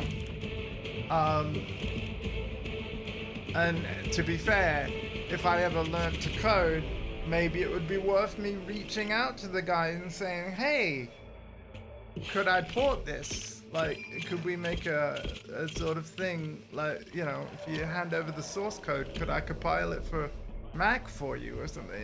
But I don't know. I don't know development like that, so, but, it could potentially be cool in the future, though. But then again, it's like officially only PoE 1 is on the Mac at the moment, so. But PoE 2 was announced for macOS as well. I think they're just waiting until after the early access is over. I'm hoping they've been working on a Mac version in the background, but possibly not, right? We might have to wait for a certain league before the macOS version comes. But I do think it's more likely to come because of all of the microslop, right? People are wanting alternatives more than ever. So, but yeah, I do use Windows. It's literally just for a handful of applications now. It is something that I do massively appreciate in the PC space, because it's like you have like 4 different avenues to go down, technically 3. Yeah, I'm going I to say haven't 4. had to give up anything. Like, you know, if I need to use a Windows thing, thanks to Parallels, I can still run Windows. And because Microsoft officially are supporting that method of installation as well, that means that if my Windows virtual machine messes up, I can still contact Microsoft. Well, actually, no. And the reason is because I bought an OEM key, right? Yeah. When you buy an OEM key, it doesn't come with support. The reason why Windows is so expensive is because it comes with official Microsoft support. But because I'm quite you know, technically minded anyway.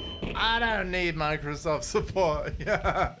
So yeah, an OEM key is fine for me. But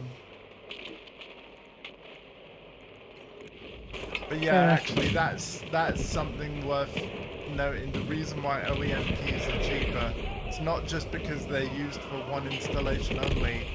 Essentially, it stands for original equipment manufacturer, right? So the idea is it would be people like Dell that are supposed to buy those keys, and then they are supposed to provide their customers with support instead. That's the way that works. That is a dangerous respawn. But yeah. Again, it's like, unfortunately, we still live in a world where not everything I need to use is Mac specific. So thank you Parallels for existing. And then I got my Windows key, can run Windows on my Mac when I need to. It takes up 42 freaking gigs on my hard drive, but I can run Windows when I need to. Jesus. To be fair, that's a lot smaller than Windows used to be. Vista was Yeah, like... I'm glad I chose a 1 terabyte hard drive then. Jesus fuck. Yeah, no, if you needed to run Windows... to be fair, macOS is not tiny. I am gonna warn you, like... macOS has got chunkier over the years. But Yeah. you still... The thing is... I still like the way macOS is structured, because in that one big install, you have the whole OS and its programs. So in other words, Yeah. when a macOS update comes out, you know it's updated the browser, it's updated the photos, like it's updated the whole OS. Like wherever they've added new features. So it's not like you have to download a new version of every app. You know what I mean? Yeah. Because anything that's part of the OS, they just bundle in one big update, just like your phone, just like your iPad. I really like that. Because Windows Update, and obviously the Microsoft Store, and the console is the same. It's like everything is its own separate update. And I understand why they've done that. It's because they have specific teams working on specific Something parts. that blew my mind recently is I put a beacon down because I forgot about Yeah. that challenge. something that was brought to my attention here recently. This blew my mind, and it's like, how the fuck? Microsoft have, like, well, this is spanned for like years, going back to the Xbox One. It's like, if you have a massive backlog of friends or messages going back like 5-10 years on the Xbox, your inputs are delayed because that massive friends list and massive backlog of messages going back years is taking up What? processing and is causing the console and your inputs to register slower, Even on like a series system. even on series. So much for their velocity architecture, as they called it. It was found out Which is just because marketing somebody. fluff. Yeah, we have an SSD now. Yeah, it was found out because somebody wanted to replay every single one of the Halo games Wow. on the Xbox. But he So what? realized Not only do you have to that delete the your game messages, was you have running to really slow. delete your. So hang on. To clarify, is it like pending friend requests, or no? If you literally have too many friends. All friends, not just pending. So you potentially have to delete your friends. Yeah, he had, if I'm remembering everything that he had said, he had like a few thousand friends and a good amount of messages as well. This is so comical. Like what? I've put So a it was beacon like- down. Hopefully it's alright. He had to get rid of all of that just so then that way he could play all the Halo games My god, dude. without an input delay. My god. Well, the rumor is the next Xbox is going to use everybody's favorite operating system, so yay!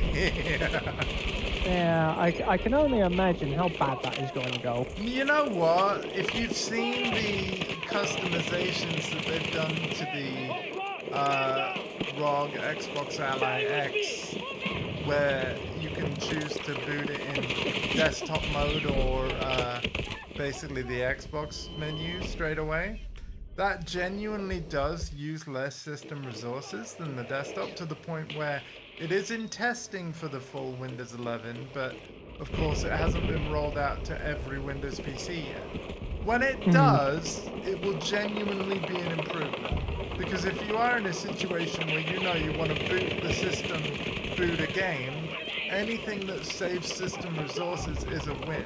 So I'm really glad they've done that. And actually the UI is not bad either. Like, I still think Steam Big Picture is the best I've seen. But Absolutely. what they have is not terrible. So it works is probably the best way I can describe My it. only gripe with Big Picture. the ROG Oh, right. is just how much shit they've put in it, and it still can't run as effective as a Steam Deck. Yeah, well, that's the fact that it's running full on Windows for you. You know, it is a full on PC, and the chip, like, while it's no slouch, it actually was already a years old chip by the time the ROG Ally X came out. So And I still haven't forgiven them for the whole "this is an Xbox" thing, only for it to be like, yeah, man, It's I've got PC. I've got an Xbox. It's called a PS5 Pro. I got an Xbox with symmetrical joysticks. It's great. And there's no ads on my dash in my Xbox. that to be honest, right? No. Considering people are paying for online, which again, if it transitions to Windows, you might no longer have to do. But you guys have paid for online on your consoles for literally years to still get ads. Since day one. I think it's a crime. Because even the people that aren't day paying, what? yeah, even the people that aren't paying for PlayStation Plus, they don't have ads on their PS5. No, the only time you ever get ads, and I wouldn't even really call them ads, it's just like, hey, there's a sale for this particular... Yeah, but it's in a specific section of the dash that you can avoid if you want. Yeah. You know, Whereas that's the the thing. Xbox, it's like, You boot your console and it's like a full screen, like, hey, Gooby's out. no. They only do that once. They for still every do release. it. Yeah, but Sony don't do it. This is my point. Sure, you can argue one time's enough. Yeah, I don't blame you. yeah.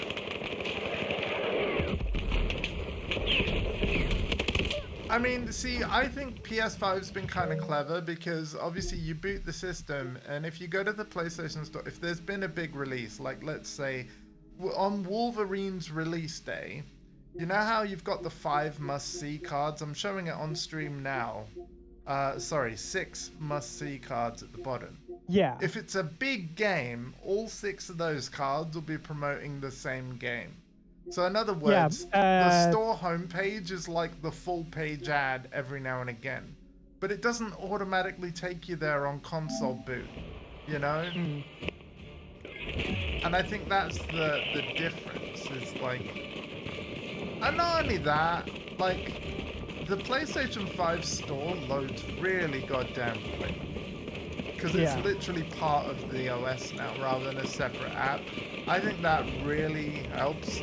I've occasionally gone on a PS4 since using a PS5. Oh my god. And I didn't even consider the PS4 slow back in the day. The menu was quicker than an Xbox One in many places. But my god.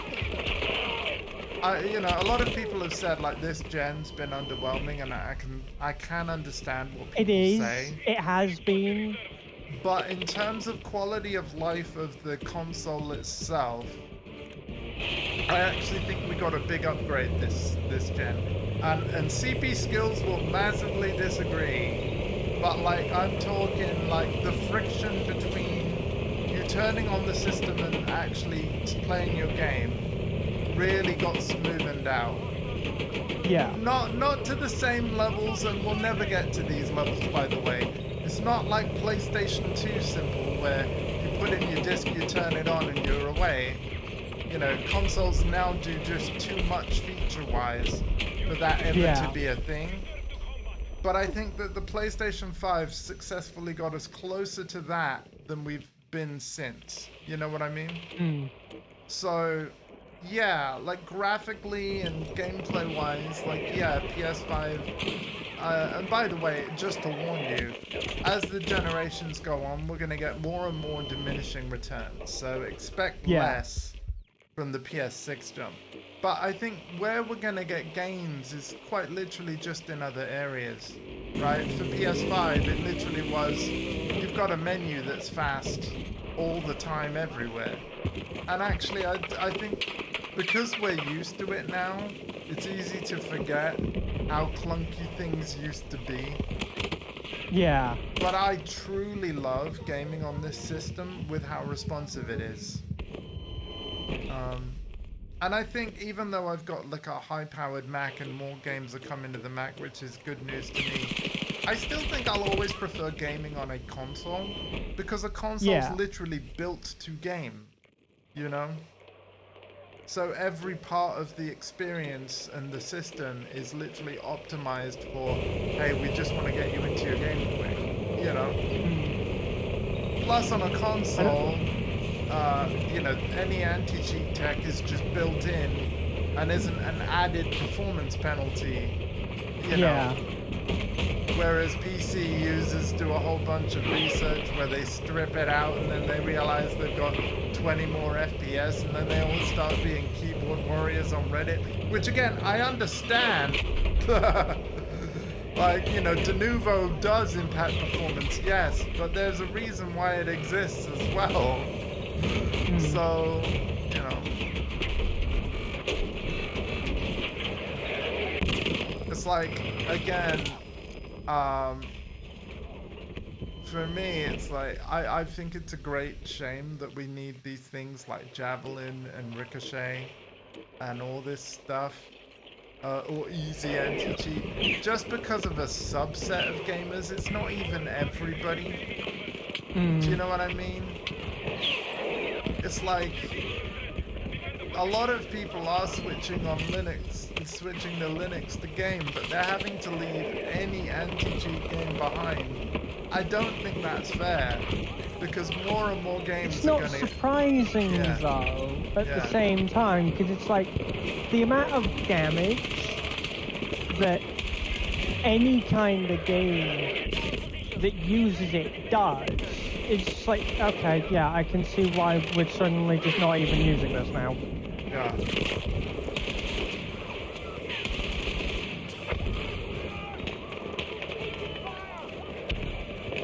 I'm going the wrong way.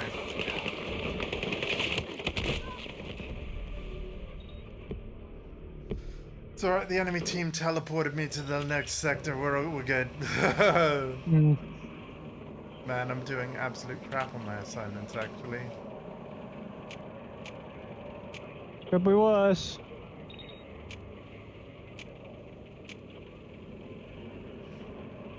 Well, I am an ion. I am an ion.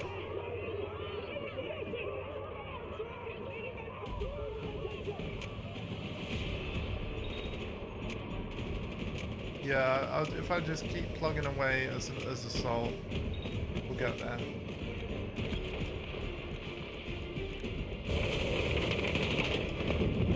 We're tracking you outside the combat zone. But man, I'm looking forward to exclusively playing engineer and stuff. Because I feel like with this game, an engineer is genuinely useful, like throughout the game.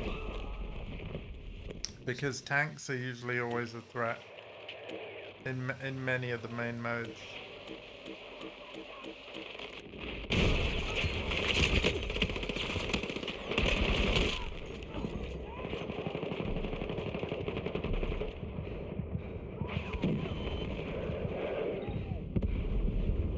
You know what? I'm gonna just respawn.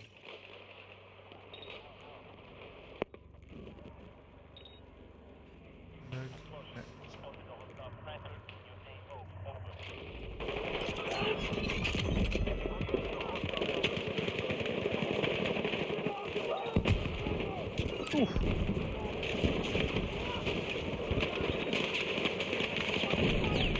Let's go.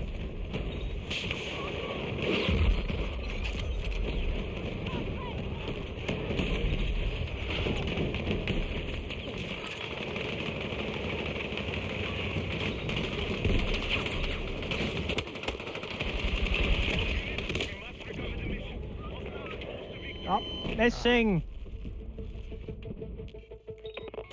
Bug it off.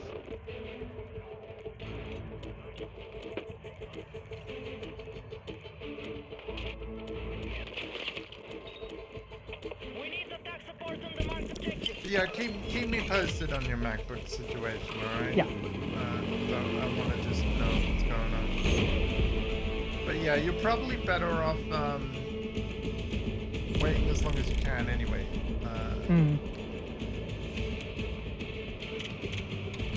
And actually, I did a bit of window shopping yesterday. Yeah. I was looking at the Mouse website. You might know them for their phone cases, but they actually do cases for all kinds of products, not just Apple either. And to be fair, I would really quite like. I'm going to warn you now. Their stuff isn't cheap, but it's protective AF. So in the case of their 14-inch MacBook Pro sleeve, which is basically like a bag with a handle in it, and all you'll fit in it is the MacBook. Oh but yeah, it's- I know what you're talking about. I know what you're it's talking about about. 70 quid or so, but it's the kind of thing where if you're caught out in the rain or it takes a drop, there's a special patented, like exclusive to them kind of microfibery thing. Well, it's not literally, I can't remember what they call it. It's not microfiber. But essentially the little parts of it, like they break and form to absorb the impact from a drop, so that the energy from the drop, the force, doesn't get transferred to the MacBook inside. Break and form. Yeah, like So in other words, it has like its own personal sort of. it's like a plate it's like thing. it's like a mesh. Yeah. Look it up on like YouTube, but yeah, like all of their.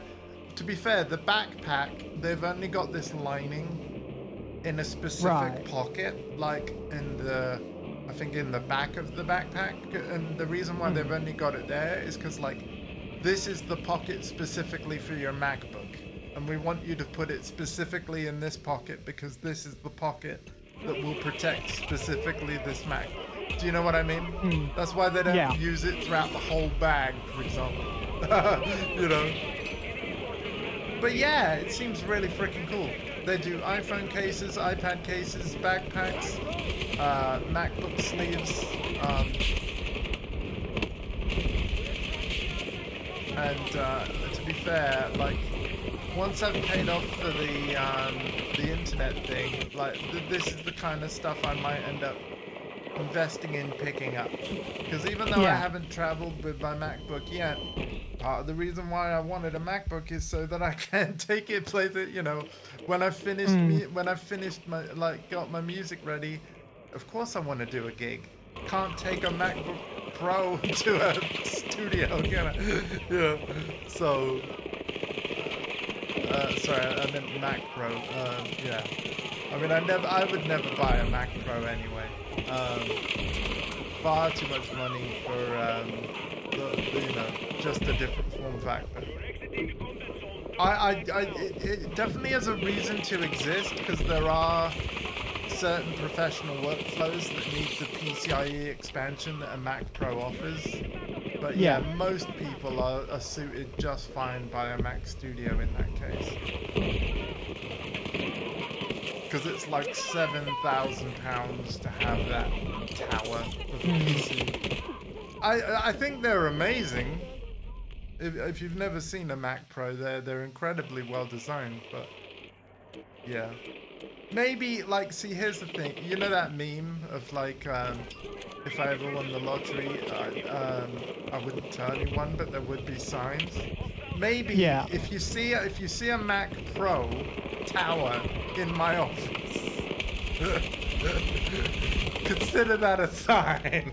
That'd be a big ass sign.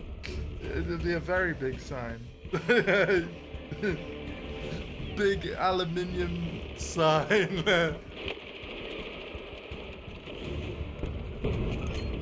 Oh hey Switchboy, thanks for the bit cheer. To be honest, that's not going towards any other that'll be going towards Marathon, if anything.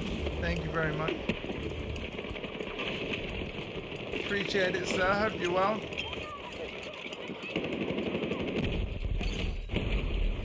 I need to do hip fire. Bit of the old spray and pray. I have faith for Marathon. Well, see, here's the thing. I like the look of the gameplay, so, you know, even though controversy aside, that is a damn cool art style, okay? Like, the game literally looks cool to me. And not only that, I really enjoy Arc Raiders, like what the actual gameplay is. So the fact that Bungie, who, let's be honest, you as a Halo fan know their map design and feel of their gunplay. That's what I'm investing in Marathon for, okay? Because I know Bungie, they're definitely not the same Bungie that we fell in love with. That much is like abundantly clear. But the thing is, it's not like everything they do has suddenly turned to shit. Their gunplay always feels good. Their map design always is really good. And man, I'm just intrigued by the game. So yeah, I want to buy it. Will I be getting the Halo campaign? We've discussed this earlier. Yes, but it depends on when it releases. The fact that it doesn't have multiplayer for me is a big L. But it doesn't mean I'm not going to buy it. So I might not be able to get Campaign Evolved on release. It depends when it releases. And like I said, even Marathon is a maybe. Essentially, while I don't want to put pressure on anyone, what needs to happen is I need a Twitch payout before Marathon's release date, whenever it is. That's just the truth of it. If I manage to earn enough from Twitch before the Marathon release date, I can buy Marathon. If not, I have to wait. Now, I'm gonna, a bit of a spoiler alert. I don't have an exact date in mind, but in February, I will be running gift sub discounts. specifically for this reason. So that you will be able to get gift subs for this channel for even less. But again, I don't want people to feel pressure.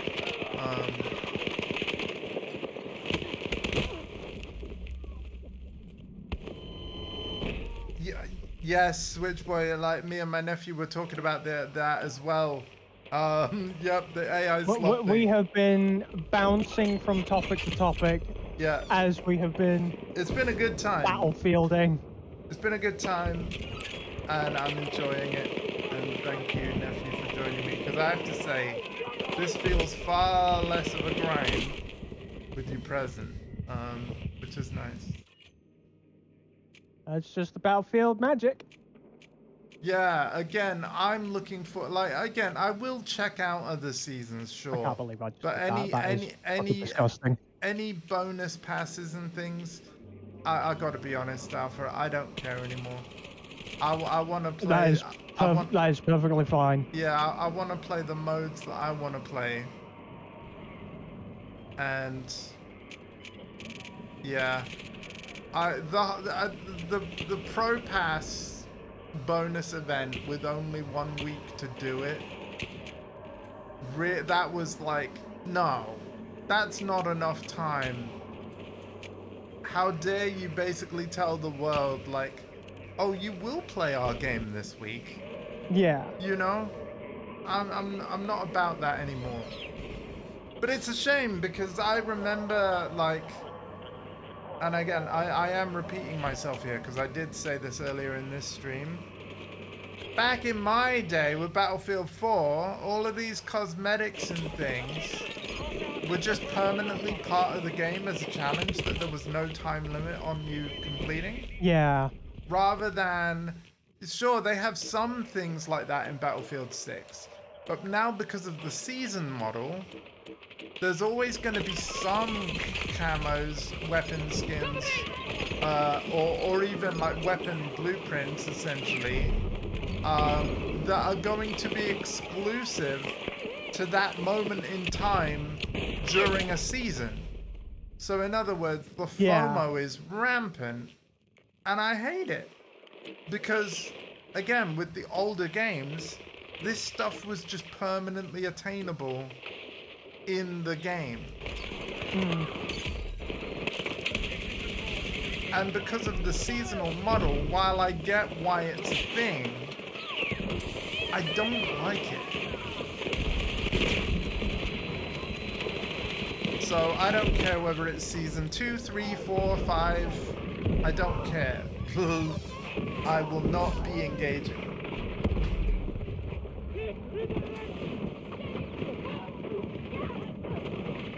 Imagine being bored about being forced to play a video game. Yeah, but that's the thing. Like, I just miss the days that I remember fondly that we're never gonna have back. That, like, none of this shit existed. None of this shit existed. It was great. I might end up becoming a retro streamer. Like, imagine if I just go back to Battlefield 4 because none of this shit existed. That's why you love RPGs, yeah.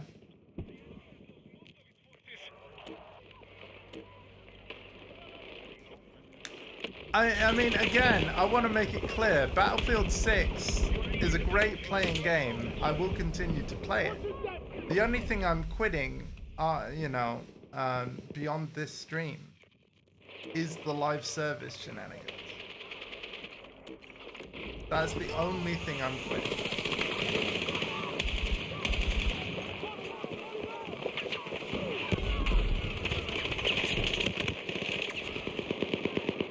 And to be fair, the big wigs at EA aren't going to care because, you know, they'll still see me log into the game, although, albeit, probably less often. But all they really care about is that people are playing I suppose, and spending money in the shop. I won't be spending money in the shop. So, yeah. Dude, you're collecting PS2 games, and yes, man. I'm not gonna lie to you, like, you know how I've got a I do have that HDMI converter thing. What's it called? Oh my god, what did I buy? Oh. It does have a name and I'm blanking. I got it from, I think, Right Sprite, the UK shop or something. But yeah, I got a HDMI thing for my PS2 that makes it 720p. But I'm not gonna lie to you, if I have some spare money, maybe this is a sign that I should upgrade to a RetroTink 4K or something. So that any retro console I put into it, you can do proper high quality scaling from modern TV and play like PS2 in 4K and shit and have it look chef's kiss, you know. And then for the retro art stuff, you can still, you know, do the whole graphic filter or scan lines or whatever you want to do. By the way, Alpha, you can interrupt me and say stuff on any of these topics whenever you want. I know. But yeah, man, I don't blame you for collecting PS2 stuff again.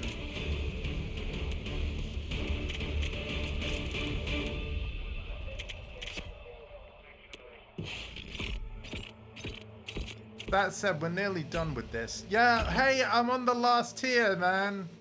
Brilliant. You see that bar right there? As soon as that's full, we're done with Battlefield seasonal shenanigans. So, what have I got to do? Oh, we've got to do, hey, we'll be able to finish it next game, man. Nice. We'll be able to finish it next game. Again, I think in summary, because this is the last seasonal match of Battlefield I'll be playing in Battlefield 6. It's all like the seasonal stuff is alright, but for me personally, from the perspective of a variety streamer, where Battlefield is not his only game, it's too much. It's too much too often. And I also don't like that, like, for me, I wouldn't want 5 challenge rerolls a week. I would want, like, 15. You know? Because I really don't like how it's like, oh yeah, play this game mode that's very on Battlefield and we only added it to capture the Gooby audience. You know? I don't want to. Like the easiest way to fix this in my view is to just add more pace of progression for like just playing Battlefield in general. Yeah. Because I feel like they are punishing people for not playing their way, you know? Yeah, they don't care. Yeah. You're absolutely right, Yax. So why should I? You know? Yeah. No, again, I still want to play. Like the game is good, but yeah, the again, not to sound like a broken record, even though I am. It's just the way they've implemented live service. I would love to talk to somebody that loves this stuff. They're like, nah, man, if I didn't have these new challenges every week, I would be bored on the first day. What?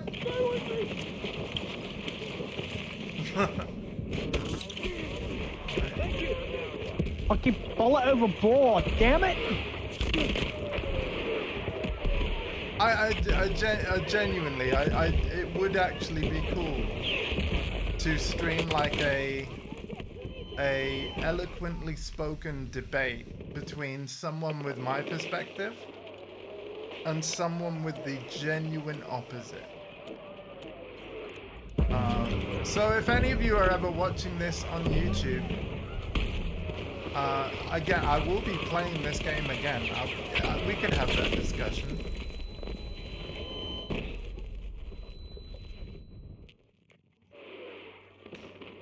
I mean, see, here's the thing, Yax. I know what you're saying with your point there. In terms of systems in the game, they are live service. So, for example, EAFC has challenges and weekly challenges and a battle pass, just like this game. But what you're saying is, like, in terms of the business model of the point of sale, you're saying that sports games could be like an MMO subscription, where as long as you've paid that, you'll always have the latest game. And yeah, but the reason why they keep selling them as separate games every year, it's quite simple. People keep buying them. If enough people keep buying them, they will keep creating separate products. But believe me, all of this seasonal live service stuff is absolutely rife in those games. Yeah. Service games is not disc games. Yeah, in your description, I know it. Yeah. No, I agree with you. That would work really well. But yeah, they won't do it because people keep buying those games. Yeah.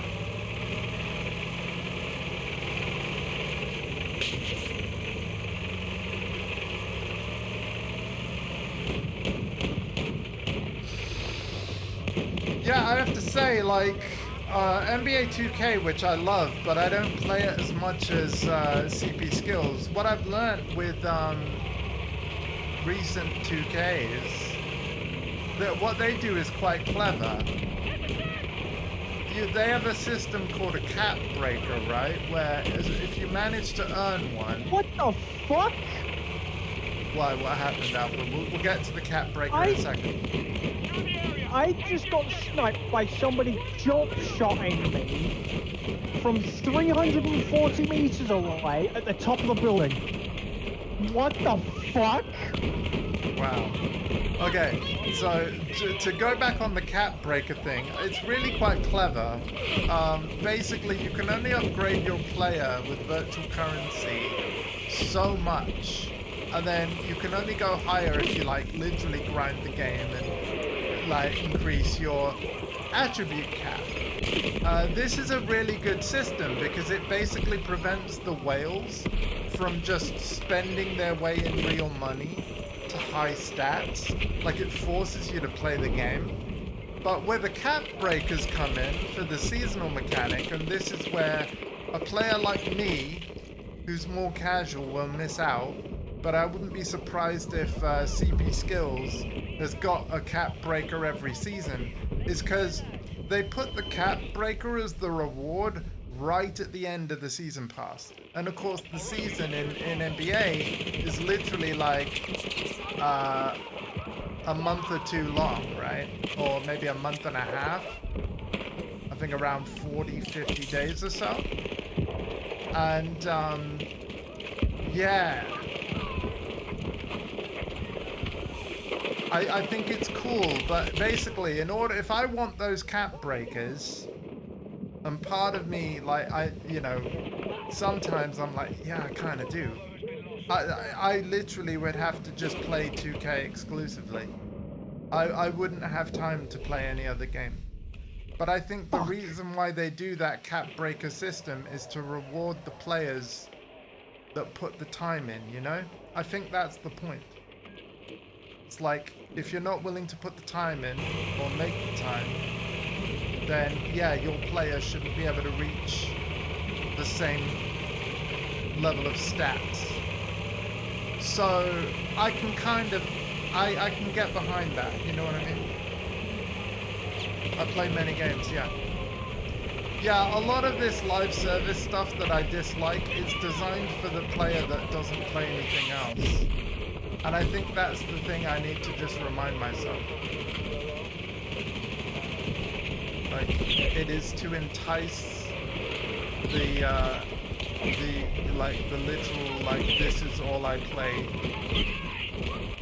And I guess from that perspective, it's absolutely fine. Because they've been doing it enough years now to the point where they've probably worked out for each game the average completion rate and how long it takes to get to the end. And there are many games where you've done this kind of thing, Alpha. Like for you could speak more on a Destiny 2 season, right? Yeah. Where, like, quite well, for the ones you did complete, how much time did you have left before of your deadline?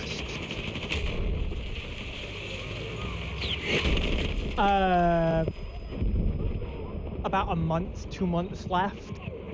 Right, and the thing is, for full clarification, you are in a position where you are able to play any of these games kind of like a full-time, like, you don't have any other, like, commitments taking you away from, you know, like me, we don't have anything taking us away from potential game time if we want a game, right? Yeah. So, yeah, considering that you had 2 months left, I'm thinking of somebody working a typical 9-to-5 job. Yeah, that's probably still enough time to where even if you could only play it on an evening or a weekend, you've probably still got enough time to complete it if you wanted to. But it literally would have to be your only game, wouldn't it? Because if you played many, you literally wouldn't have enough time. I mean, I've not exactly been one for hogging one game. Yeah, no, you like to bounce between stuff, yeah. I like games that have enough depth to them that I can spend time in, play it for a good few months, and then do the same in another put game. it down, go to another game. Yeah. It's why I will have bursts of, I kind of want to play Fallout 4, so I'll play Fallout 4. Right, yeah. Do keep going back to that one.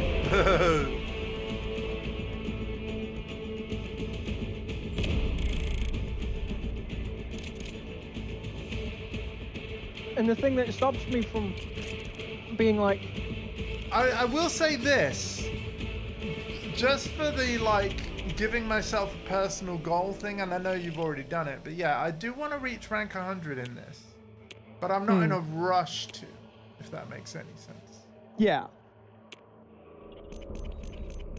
I actually, by the way, I didn't complete everything I hoped to in that match. So we are gonna have to play another. I suppose it doesn't have. Does it have to be breakthrough though? Probably not. Let me see where I'm at with the breakthrough challenge.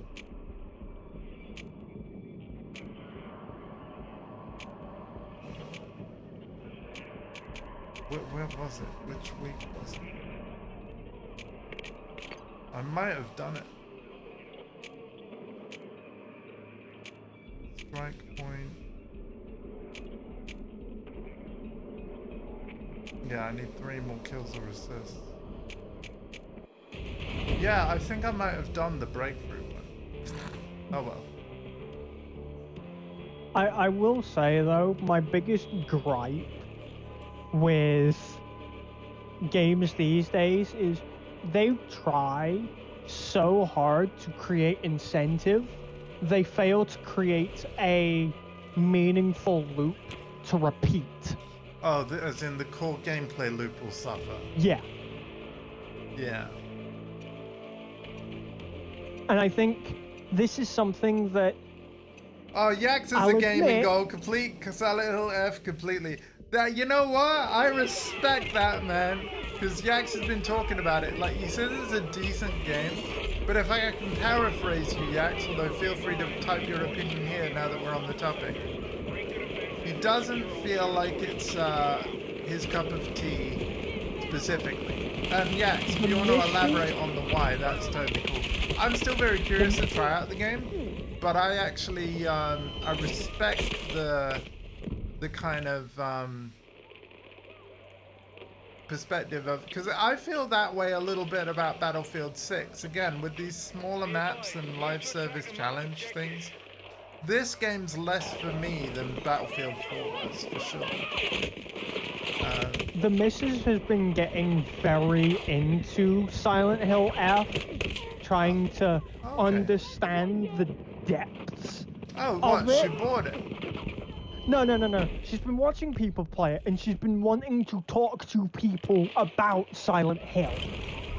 Okay, well, she could talk to me about 2, because obviously that's the one I know. Like, And the thing is, you can pick apart the meaning of 2 and its themes so Yeah. much.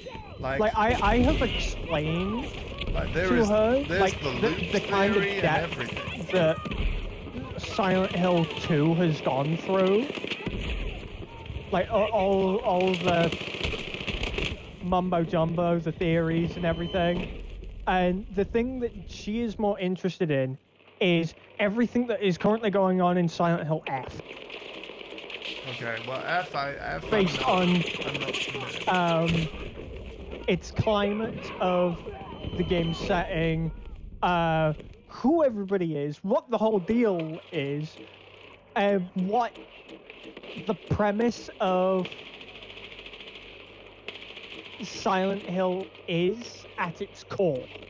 Right. Well, the thing is, it's interesting how she's latched onto F as much, which is fair because, you know, with it being set in Japan and stuff, it is kind of it's interesting, especially from our perspective, you know, being less familiar with that culture and stuff. Because I feel like that is very much a Silent Hill game made by Japanese people for Japanese people. So that's my take. Yeah.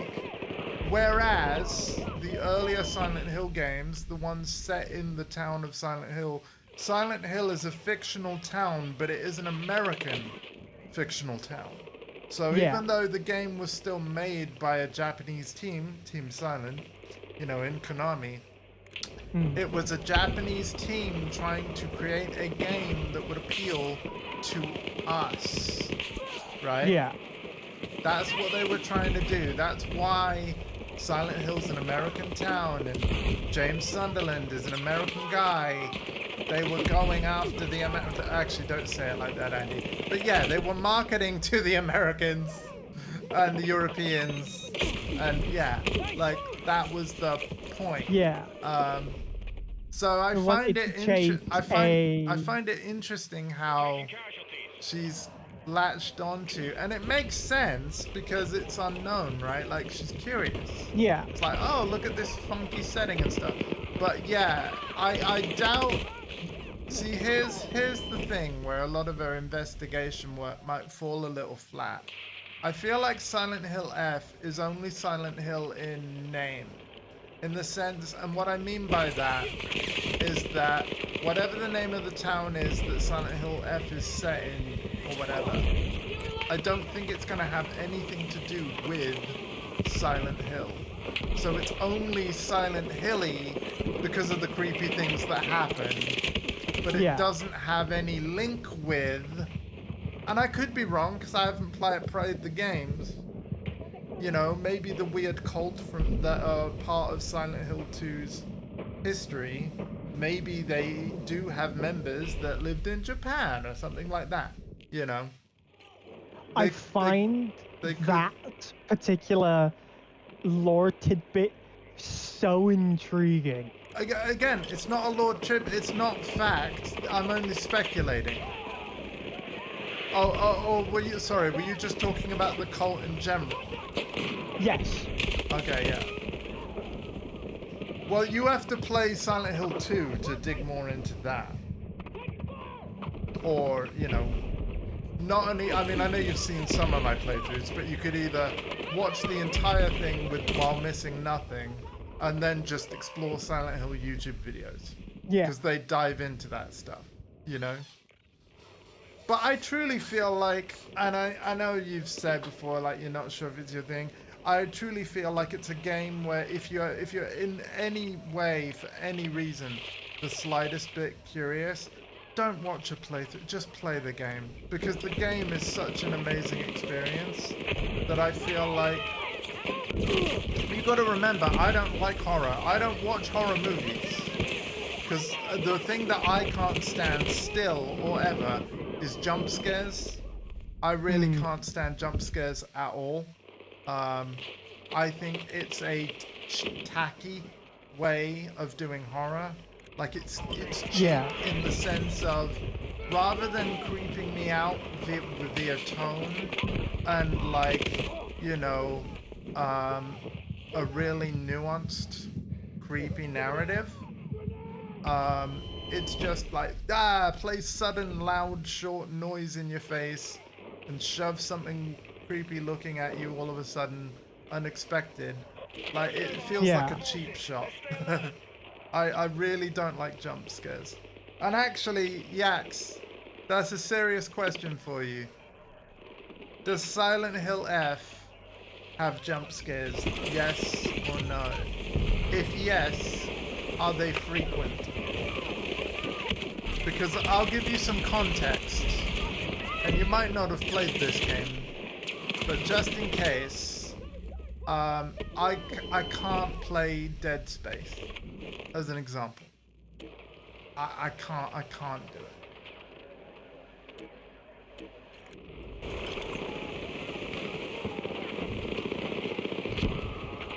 I just cannot. I'm coming. Never mind. There's a lot of cheap jump scares. A lot. That's a shame. I mean, I'm not saying I won't play it, but that, I can tell you, even before playing it, here's what's difficult about that. I already prefer Silent Hill 2. I haven't even started the game. Silent Hill 2 didn't need to jump scare me to make me feel tension. Right? So bravo Silent Hill 2. Yeah. Wow. Again, I'll still want to play F, but not at £70. If you're gonna jump scare me, I want a discount.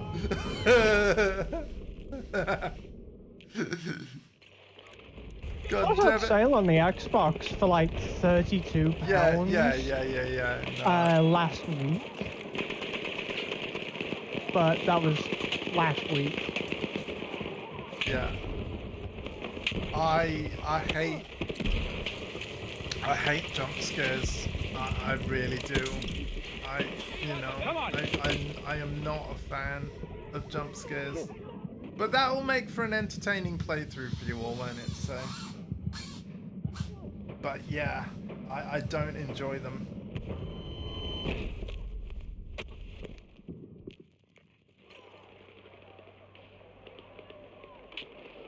I mean, even the enemies in Silent Hill 2, when I weren't expecting them, some of them did really get me. Like, because that's the thing. It's when something happens that you literally don't expect. Right. Oh, that's awesome, Yax. That's great.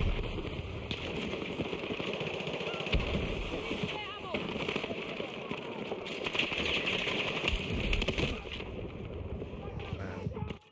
How are we doing on this? The latter stages of this game, this mission, is starting to feel a tiny bit grindy. Oh. We could go for the hip fire damage.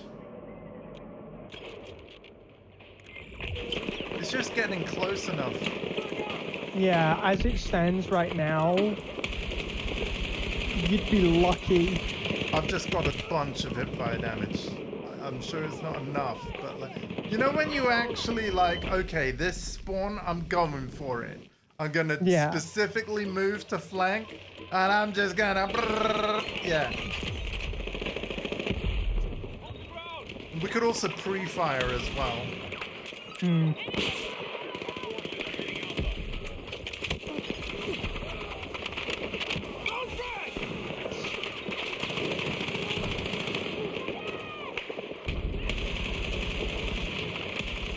Oh my god. The urge to aim down sight is real. Oh my god.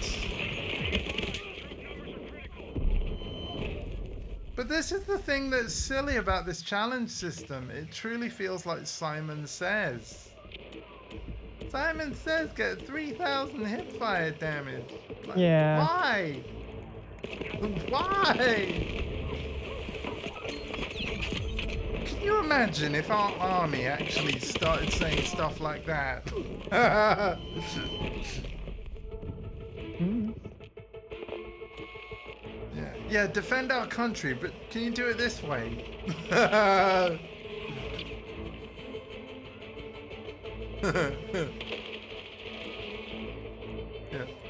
Do a 360 no scope. Yeah, no, that's not how it works. By the way, serious note, thank you to all of the men and women in our armed forces for the service that you do. That, you know, the public don't really ever get to learn about. Obviously for our own safety and stuff. My god! Okay, that is officially the highest ranked player I've ever seen in Battlefield 6 so far. Bearing in mind it's still Season 1, rank 252. I've seen players higher than that. No freaking way, man. 252 is officially the highest I've seen. I have seen players at level 320-ish. You're not gonna believe this. You know what? I'm not even gonna mention because you don't have the stream open right now. I'm gonna show you how much progress I have left. Hang on. Oh wait, you're not on... You have one bit. Oh, you've seen it, yeah. Yeah. Yeah. Yeah, I do have stream up. Oh. I have had stream up this whole time.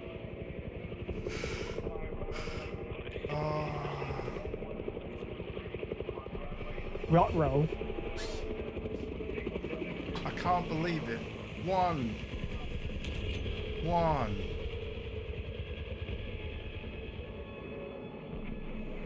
Unbelievable.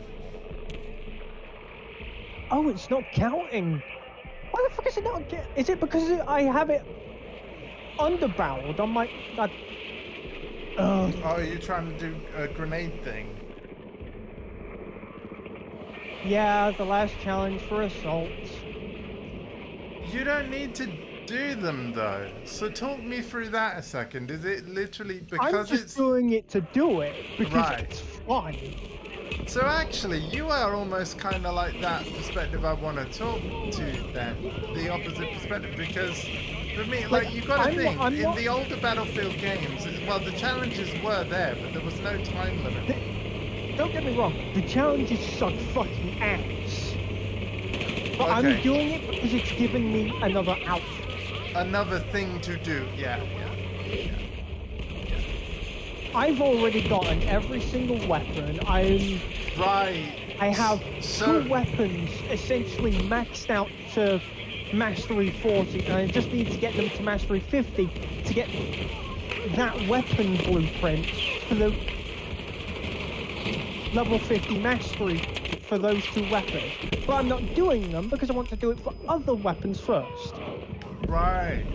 I'm doing it because for you, it's something to do, because it's fun to play Battlefield. Yeah. So essentially, you are literally creating more content for yourself through a self-imposed goal, or yeah. Got it. See, that makes sense. That does. Don't get me wrong. There are certain things that they should absolutely just redo Oh, thank because you. the challenge system to just continue progressing stuff I've still sucks. got enough, but you can bring another through if you want. Yeah. No, that's fair, man. You know how you're treating this game now? You're treating it like I did, or any time I played Elite Dangerous, which that's definitely a game that doesn't hold your hand. So you kind of, thank you, Mum. You kind of have to make your own goals in that game, and that's essentially all you're doing. You know, there's so much in this game you've already completed, and so in order to keep yourself invested, but also keep the gameplay variety up, that's why you're deliberately going after these challenges that are forcing you to play in specific ways. Because otherwise, you would just play your favorite loadout, your favorite modes, and you would never change it. And yeah, which is ironic because that's what I'm looking forward to going back to. So I will mention, when I am the only support doing support things, I suddenly just want to stop playing support. No, I hear that. No, that makes sense. Listen, dude, So, I've played an over the MMO, past- and while I haven't done high-level healing in Final Fantasy XIV, I've done it, right? I can get you through Satasha, all right, which is the first dungeon in that game, right? I can get you through Satasha even as a healer, but my God, even at early level, it's healing is a stressful job, right? Why the fuck was that there? I mean, I know, like, my sister, your mum, like, in World of Warcraft, I know she did a lot of healing. And She is a tank of a healer. She's able to go through fucking the Lich King raid on her own. Oh my God. Believe me, I know. I've watched her do that. See, again, no, this is not an official plan, right? So nobody get excited. Because I now have own a computer that would run WoW like absolute butter, I won't lie, I have been tempted to log back in. Like, but it's another one of those reasons why I also want the controls. my own, because as it stands right now, my mum is bored Right. with World of Warcraft because she has nobody to play it with. Well, I'm going to be honest. If all of you hadn't just, like, you know, sped through the game and then not helped me through when I could log on, I wouldn't have quit. Blame 3 of the people who decided it would be a better idea to just leave you in the dust. And thank my mum for kicking everybody who did that to you. Yeah, but I even still, right? I'm like, why pay £10 a month when I'm just playing catch up all the time? And then you can also blame Square Enix, because once I discovered Final Fantasy XIV, not only are you an MMO where you can play controller if you want to, in addition to a very WoW-like control scheme with keyboard and mouse, the game was literally built from day one with a controller option in mind. So that means even boss and enemy behaviors in dungeons and raids are controller friendly. You know what I mean? Yeah. Because it's more than just, can I use all my character's abilities with a joypad? It's way more than that. Moving with a joystick and the camera with the joystick is way different than the full 360 Twitch moves that you can do with a computer mouse, right? Yeah. And therefore, because of those things, even the monster behaviors, like, don't get me wrong, the fights are still challenging, but you're not gonna have a situation where you've got to stand in one side of the room to avoid a thing and then immediately afterwards swap to the other side, like a mouse user would be able to do, you know? So yeah, it's things like that. Like, there were 3 reasons why I jumped to Final Fantasy, and I know I've said this on stream before as well, but like, it was the controller support, it was the fact everybody plays on the same servers, so you know, if you're on console, you're still playing with PC people and everybody. Yeah. And then the final thing was that you make one character and you can play every job in the game, which is basically the class system, right? So you didn't have to level alts, and you know, and even though there is separate leveling for all of the jobs, the way that it works is that because you can only play the story quests once, like on per character, right? Yeah. So when it comes to leveling an alt, you're like, well, how does that work? Because now there's less content to do that leveling with, and I just don't want to grind killing monsters in lower zones. So how do they fix this issue? The way they fix it is that you basically have an XP boost up to whatever your highest level is. Right. And then there's more than enough side quests that if you were leveling an alt job, you've got more than enough to do to basically level multiple jobs. In fact, I have some friends where they literally have a character where every single job in the game is max level. Like, and they are some truly dedicated players. But yeah, I respect it. And it's really good because, like, if you're thinking of, like, you know, grouping up with them and you're doing a dungeon encounter, the fact that they're just as experienced as a tank as they are as a healer or a DPS can be really helpful in group content, right? Yeah. And especially if you're a new player and whatever your job that you've chosen is, chances are that a lot of the players that you play the game with, they already know how to play your role because they've done it also. You know? But yeah, it was, I've got to be honest, it was how they've implemented the console and controller support. Like the fact that, you know, I can play the MMO from my console with a controller, that was like one of the biggest things. Because even though I did enjoy WoW, and it's not hard to control, I'm just far more comfortable with the controller in my hand. To the point where if WoW added official, because I know there are mods, if they ever added official controller support, you gotta let me know.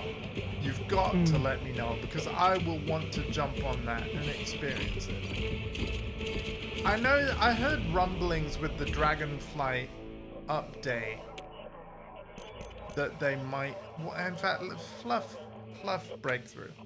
Let's play something we want. Do you want escalation? Because to be fair, this is nearly a 3. No, we can play Conquest. Are you sure? I'm sure. Okay. Because this is probably going to be our last game, no matter what. Yeah. So you know what? Let's end on a really high note. Conquest engine in the air. Let's go. To be clear, I am not retiring from Battlefield 6. I'm retiring from Battle Pass. So there will be more Battlefield 6 when I want to play it. Probably sometime next week when Season 2 will launch. We'll check out the new maps. Or new map. Because let's be real. Probably just one new map. Man, we got one without vehicles. Oh, she's well aware, Yax. She is well aware that you were a Silent Hill simp. Yeah. Yeah. I keep trying to nudge her in your direction, being like, you know, there is someone that you can talk to About who this. is very And avid not only with the, not Silent only Hill. not only the, like me as well, but yeah, Yax especially. Yeah, because I mean the loop theory, man. The loop theory of I mean, two. I did also mention Sort as well. Yeah, yeah, Also yeah. Oh god, being yeah. someone who is worthwhile to talk to Yeah, about Silent Hill. I mean, you know what? Tell her to watch the Sort speed run on the Boost Gang YouTube channel, because it's literally like 2 hours and he's through the game. Granted, it was a New Game Plus run, but still. Huh. Huh.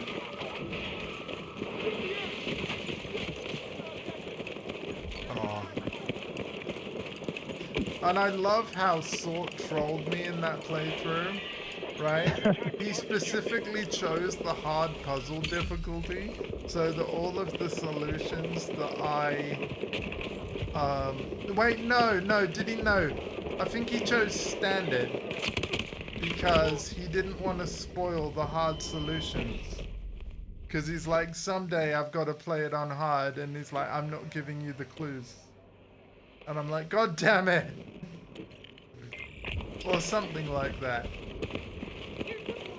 I could be wrong, maybe he did play through it on hard, but yeah, he did something to obscure my... Regardless, regardless of what he did, whatever one he did, it sounds like a Sort thing to do. Yeah, he did it specifically to screw me. I can't remember whether I finished the game or not at this time. Yeah, maybe he did standard, and I can't remember. But either way, it was very, very clever of him.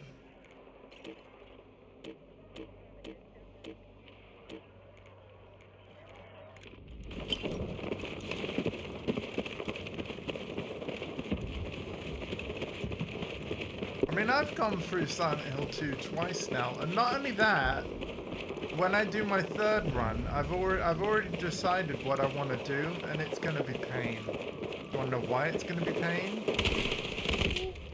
Because I'm going to try and complete Silent Hill 2 without using ranged weaponry, so basically none of the guns.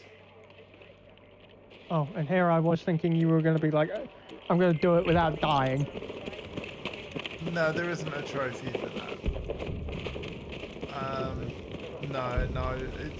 We've done the no radio run, which, to be fair, went better than I expected. Because the radio is what gives you an early warning that enemies are nearby, or just danger in general. And I'm actually quite surprised with how well I did.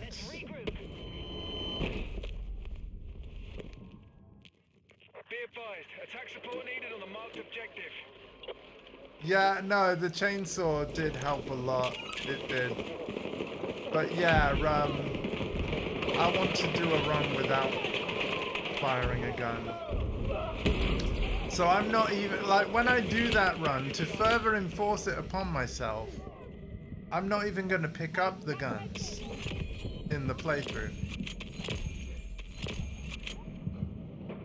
So, you know, we're not going to pick up the handgun, we're not going to pick up the the shotgun, we're not going to pick up the hunting rifle.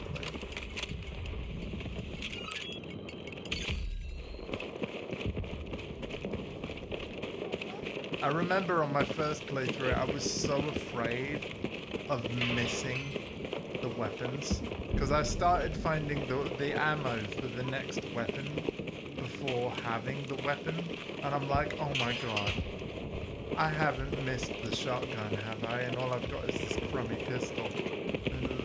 You know.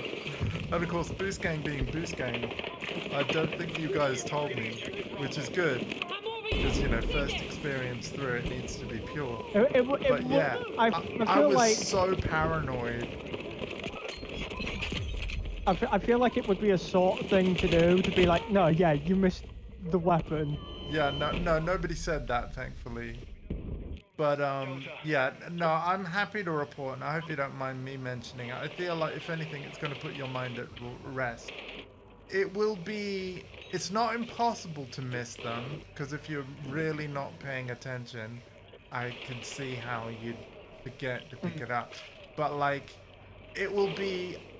Let me put it to you this way: if you miss any of the weapons, I would be shocked and surprised.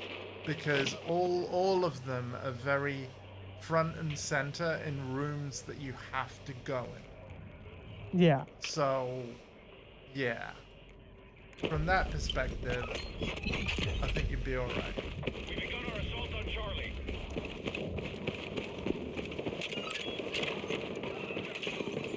To be honest, it's like, I mean, even with like Metal Gear Solid Delta Snake Eater and Metal Gear Solid 3, like, there were certain guns in that playthrough that I apparently could have got way sooner, but I never found them. Shoutouts to the cave just over the first bridge in the game that I saw Salt Humor go to. I'm like, wait, there was a cave? You know, I completely missed that. Damn it, I need to be hip firing. Also, I'm not an engineer. What am I doing? Wait, well, we're not on a vehicle map anyway, are we? No. Yeah. So it's alright, we'll do engineer in future streams.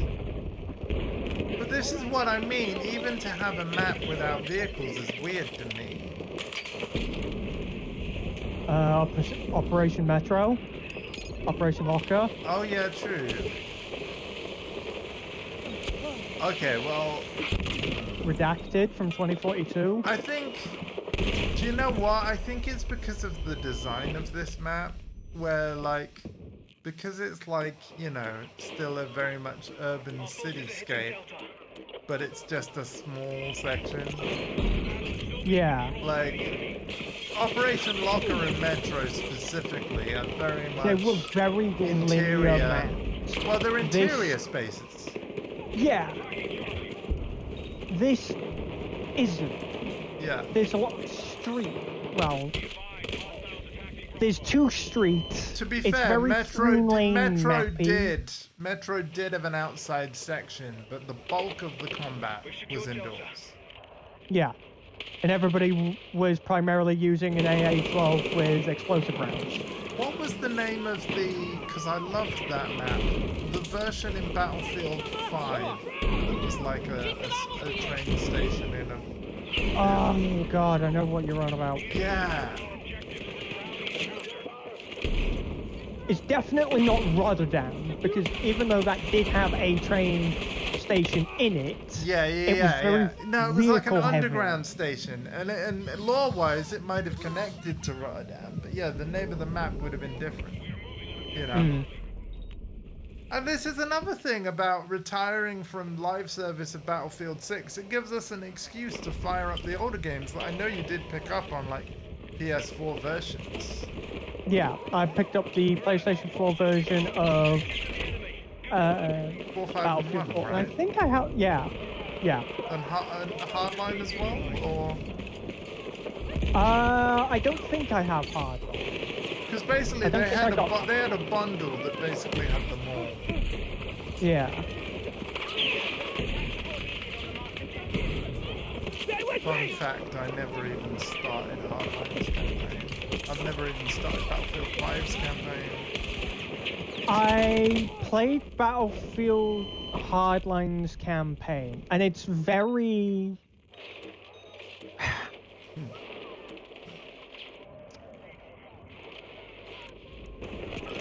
If you don't watch any police shows, Yeah. you won't understand the premise of why the levels I are know laid what out they were the way going they for, are. but yeah, it's gonna seem very un-Battlefield to me. I just know. Yeah. Yeah. I can play Silent Hill music. Like Jesus Christ. Yeah. Those two. The I the didn't know. music is amazing though. The music is amazing. like, I think some of my favorite music in Silent Hill 2, Yax might be able to guess, but I'm just gonna say it. I really liked, and it might just be, for all I know, it might just be Maria's theme, but it's definitely playing when you're at the, oh god, the bar slash club Fucking with mantle that? Maria. You know, where Maria's just trying to lighten the mood and blah blah blah blah. Yeah. And has a drink. I think the music in that segment's really good. Also, the piano music with the knife scene with Angela is really cool as well.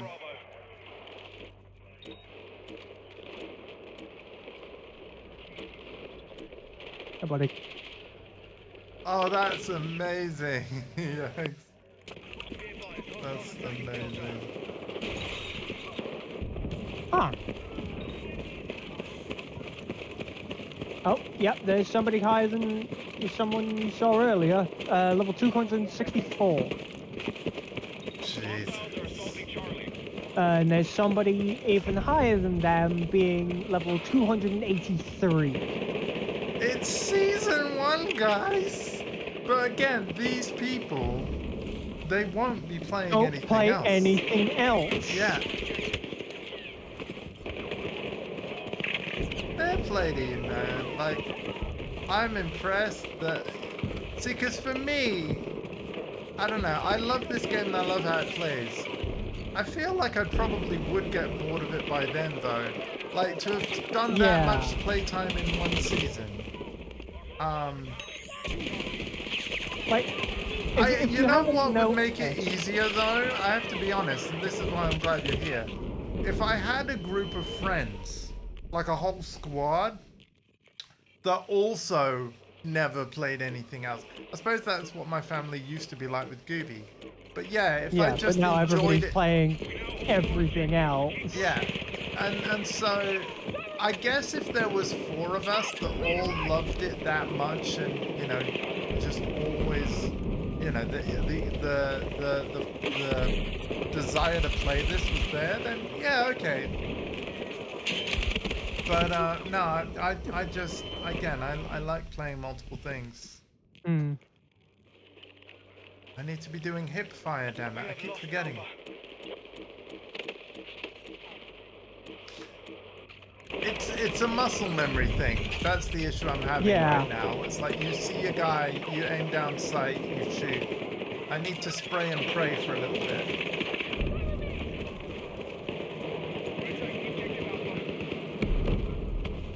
Fucking Claymore! What is this? Modern Warfare 2019? That was actually very funny. I know exactly what you mean.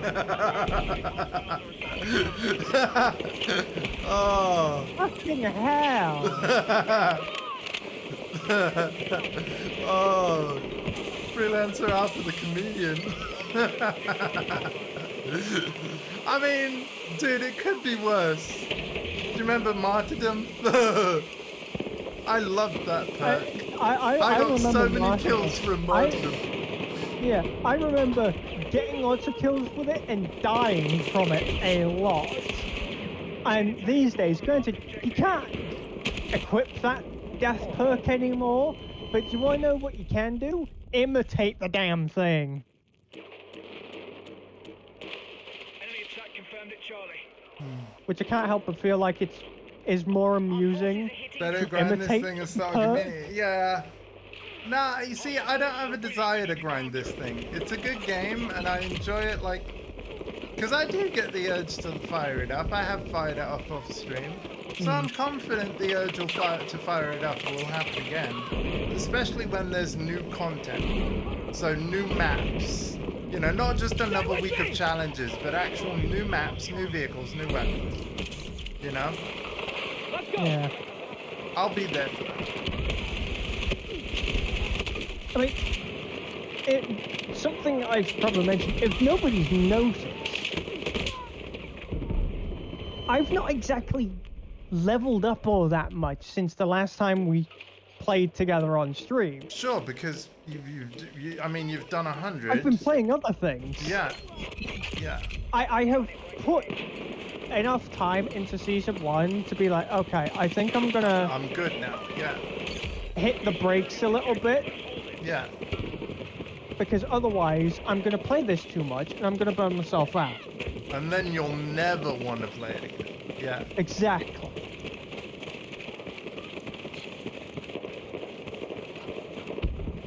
Which I'm doing exactly what I did with 2042. I'm playing it, having some fun with it, and once I'm doing Oh my specific God. things, When you went back to 2042, though, you went back hard. Like, you were. yeah. Yeah. And it kind of shocked me. I'm like, 2042 is that good now? Like, they fixed it? As much as people rag on 2042, No, that's a good. It ended in a good it state. is a did. good Battlefield game. It wasn't great when it started. No, but that game, you're absolutely right. And I actually, you know what I miss?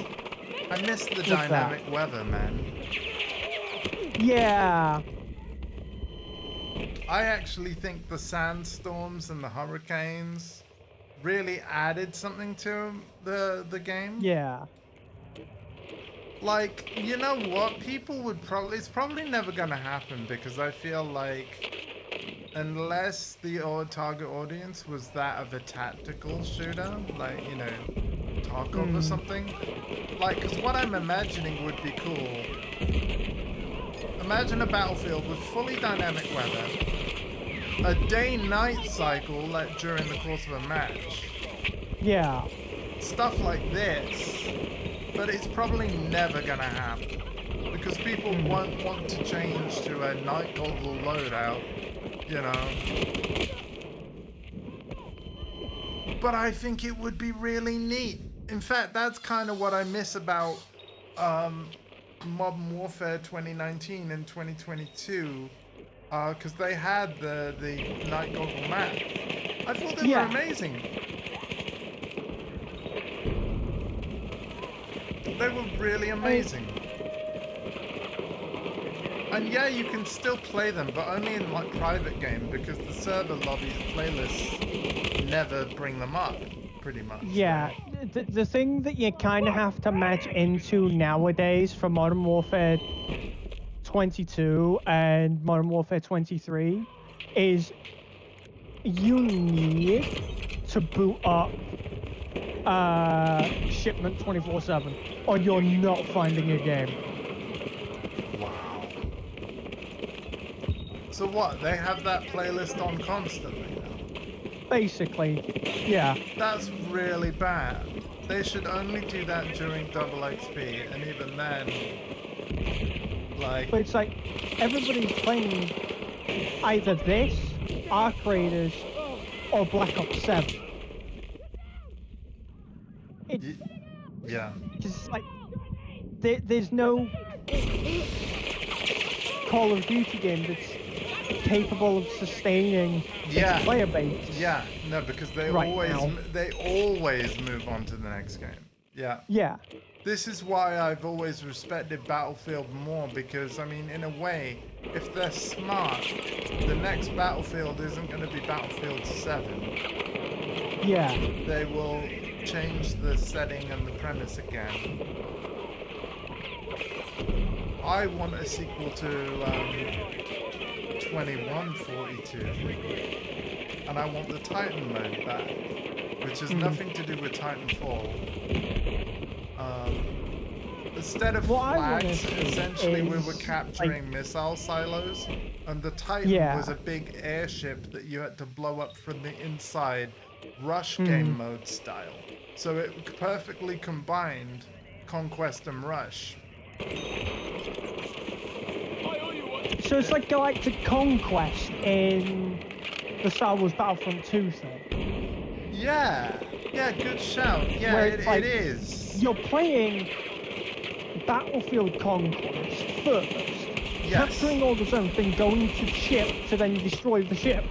Yes, that's End exactly game. it. But what made it even cooler is that the thing that you were going to destroy was in the air. So Yeah. there was a special armored vehicle that fired pods that launched you through the energy shield of the enemy Titan. And then you landed on the deck. So you can imagine the deck, even though breakthrough wasn't a thing at the time, the actual entrance to the frickin' room of where you've got to blow up, that was like a breakthrough front line, because you can imagine if the enemy team know that, oh, there's a bunch of people on board on the Titan, we're going to defend that deck like a breakthrough objective, you know? So it combined so many facets of, and oh my god, I can't believe this. Unless I get really lucky, Alpha, I've got to play another game. 3, 2, 1. Gotta play another game. We'll see. I mean, I say that like it's a bad thing. It's not. But... Oh, wait! No! We did it!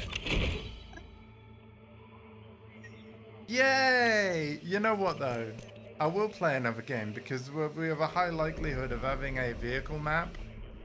And I'm going to play Engineer to celebrate a completed battle pass. Season 1 is freaking done, but I'm gonna make this the last game if that's alright with you. That's fine. And I'm gonna be back tomorrow. I know I've got that Borderlands 4 playthrough going on. I'm gonna drop that this week. I will continue it, but I want to play Path of Exile this week. See if I can get to Act 3. We're on the Act 2 boss. Liberation Peak. You know what? That is a good way to end. Yeah. But yeah, now we're just going to go to favorite class, favorite loadout, and to be fair, this was the site of our most amazing breakthrough victory ever, even though we're playing Conquest. Like... Yeah, we're never gonna have another game like it. We are never having another game like it, which is why I'm glad it's on my YouTube.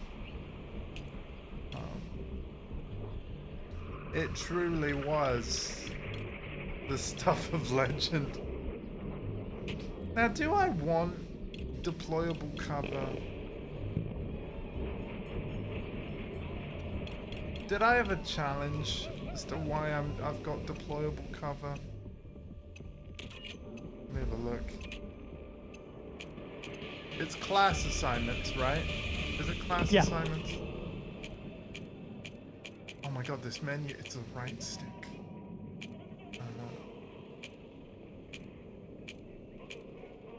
Oh yeah, I've got to deploy cover a bunch of times. Inside the tank. I do not want to be inside the tank.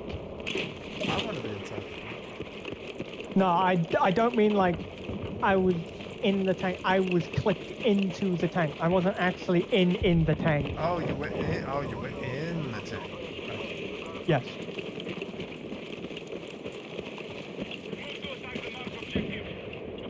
Wait, hang on. Why am I support? No, I want to be an engineer. Oh, sorry. Don't mind me spawning the wrong place. I'm surprised you didn't notice that sooner. It's been a long stream. I'll just it's because I saw the deployable cover thing and I'm like, oh yeah. That'll be for another time, or maybe never, because the thing is, it's like, you know, I've specifically done this pass to get away from challenges. I would be surprised if I'll actively want to. Well, I don't know. I mean, everybody needs a medic, right? And the thing is, I feel like you play the support role better than I ever would. But then again, you did just say that, like, you played support so much that you almost never want to. It makes you not want to play it. So I guess Yeah. that means I gotta start playing it. Ugh.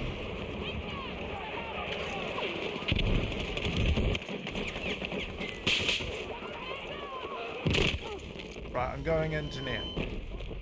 In engineer, I've got Oh, what have I got to do with engineer? they broke my doohickey thing. Oh no. Oh well. I got plenty of spots, so I don't really care too much.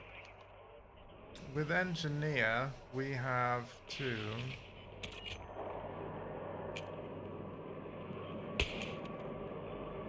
Oh, destroy or support in destroying aircraft. Oh. That is currently my objective, and I also have to place a box. I've got a tank. Did you want to drive it though, and then I'm currently playing recon. Okay.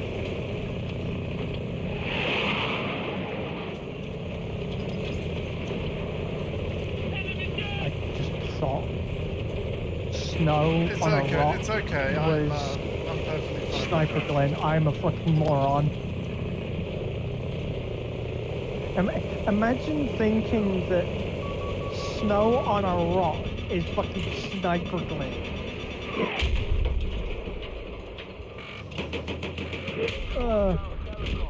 I just got wrecked. I'm sorry. I saw you spawn. Yeah, well, guess what? I What? spawned in at the right time. I lived. Oh my god. Welcome to Battlefield bullshit. Oh, there's a tank. It's alright. I'm going to try to wreck. Attention, objective marked. Support the attack. Thank you for finding up. Where's it at? Oh my god. Ow. I'm fucking hit! Yeah, good remorse. I think I know where it is. I think. Screw that. I'm gonna load into a tank again. Yeah, I know where it is. Yeah? Whereabouts? It's on E. Vehicle already taken. Wait, that's not the right. Oh no. I'm on the gun of some Jeep. Fuck! Charlie is under control. I got out of the Jeep and then the guy literally drove into a mine and then kaboom. And then it was like, do you want to revive your squad mate? Only in Battlefield.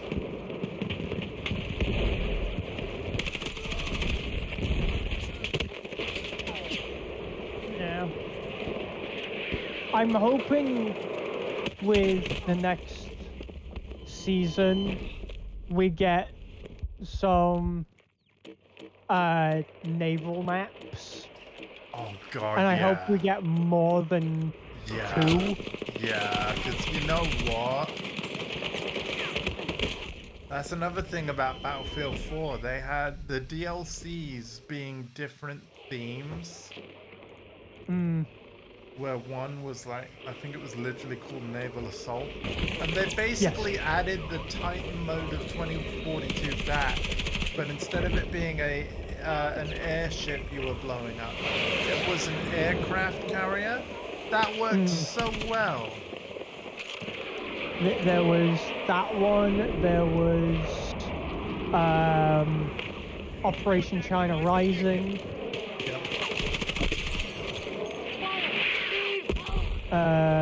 Night Operation. Oh yeah, so yeah, you're about, even after the DLC like planned things was over, there were 3 extra free DLC packs. Night Operations, Community Operations, and another one, Legacy Operations.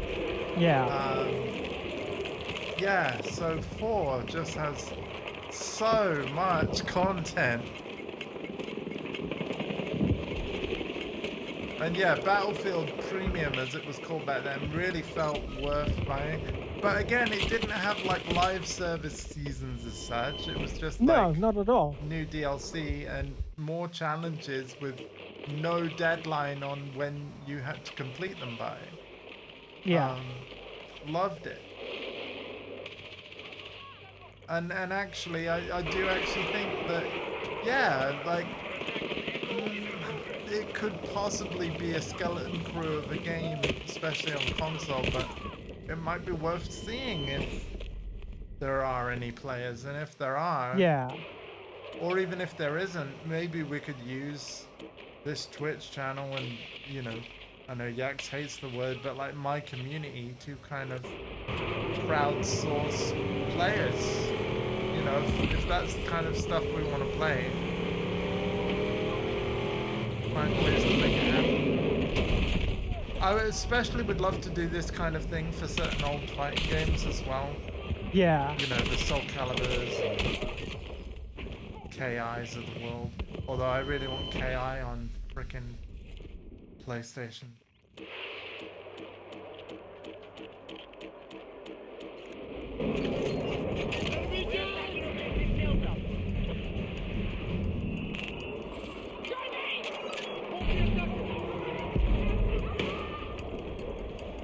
Apparently we're getting Avowed next month. I won't be buying single player only RPG set in a universe that I am unfamiliar with, or just because I haven't played Path of Eternity 1 and 2.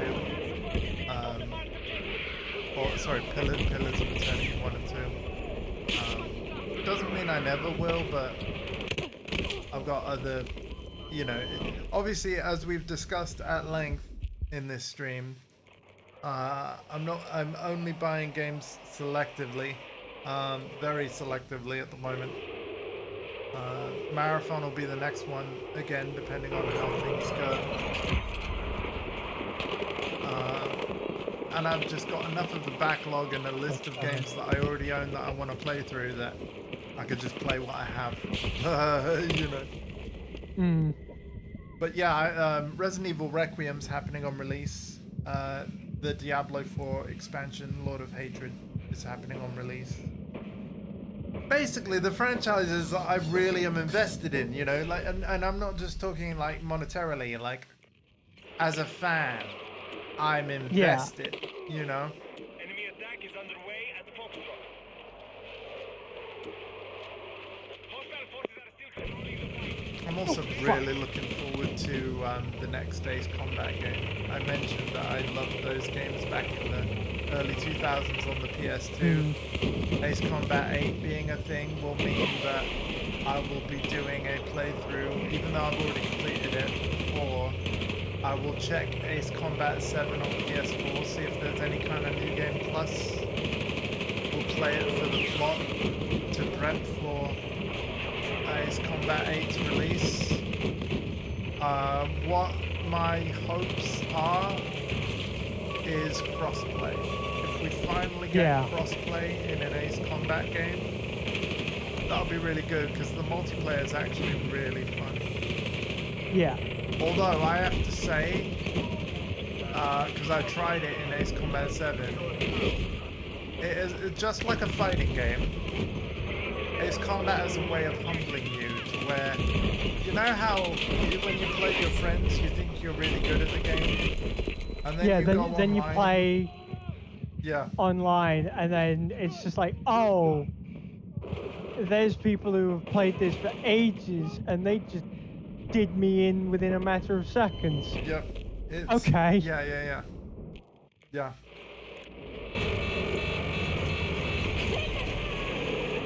That being said, though, again, really looking forward. That is a really great franchise. And the story, I mean, I can only speak to the ones I've played, which, by the way, is 4, and there'll be less games than you're expecting. But yeah, it's 4, the Balkan War. Both of those were on PS2, and Ace Combat 7. So So only 3 games in the series, and there's many, many more games. But again, this was at an era where I couldn't buy games all that often. And as a result, when I played a game, I played them to death. Multiple playthroughs, you know, all that kind of thing. Grinding out to get all of the planes and the unlocks, you know. Yeah. Which this is something we would talk about off stream, where it was like, so I mentioned to you, I was playing through Prototype for the first time. Yeah, oh my god, that was such a good game as well. And as somebody who's only really been aware of the Infamous games more than Prototype. Yeah, which is weird because even though I'm a PlayStation guy, I was very much the opposite. Yeah. Yeah. And I'm an Xbox user, and I was aware of Infamous before I was aware of Prototype. Yeah. But it's like, I started playing Prototype for the first time, and it's like, one of the things that I mentioned to you was I was playing it stealthily. Oh my, yeah, that broke my brain, I'm not gonna lie. Like, Alex, whatever his name is, Alex Mercer, Yeah. he's not a stealthy guy. Subtlety is not in his moveset. You know, when he turns his arm into a great big scythe, and it just cleaves there are yeah. a few missions that basically tell you, hey, you need to do this without being caught. And it's like, yeah, this is fucking easy. I've been doing this the whole fucking game up to this point. Yeah. That's a game where, like, that was like one of the first open world, like, kind of superpower games that I played, where I literally felt like, wait, is this character too powerful? Like, because, yeah, it's insane what he can do. Like, yeah, he is killable, but it doesn't take a lot for you to actually, like, get out of danger, because he could jump so high, move so fast, like, you know, and But I realize as well, like, that definitely is a game where, like, they do just want you to have fun with it, you know? Yeah. The thing that kind of broke my brain while I was playing it was, there was a bit where my brain had suddenly started overlapping with, like, Spider-Man. I was about to ask, actually, because obviously, like, yeah, there are comparisons to make, so, yeah. Specifically the PlayStation exclusive Spider-Man games, by the way. Oh, not so, like... the older ones. So there were points in time where I was like, okay, I'm holding my sprint button and holding the jump button, thinking that is how I needed to do a super jump, but it's not actually the case. You just need to hold the jump button, and then you can do the super jump. Right. And my brain was having that kind of overlap. So you're on about, like, PlayStation 2 era Spider-Man, right? No.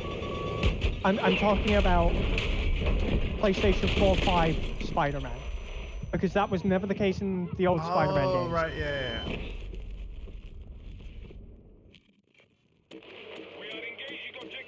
My head was just constantly reeling because I was like, wait, aren't I supposed to hold the sprint button in order to do a super jump? And then it was like, oh no, wait, no I don't.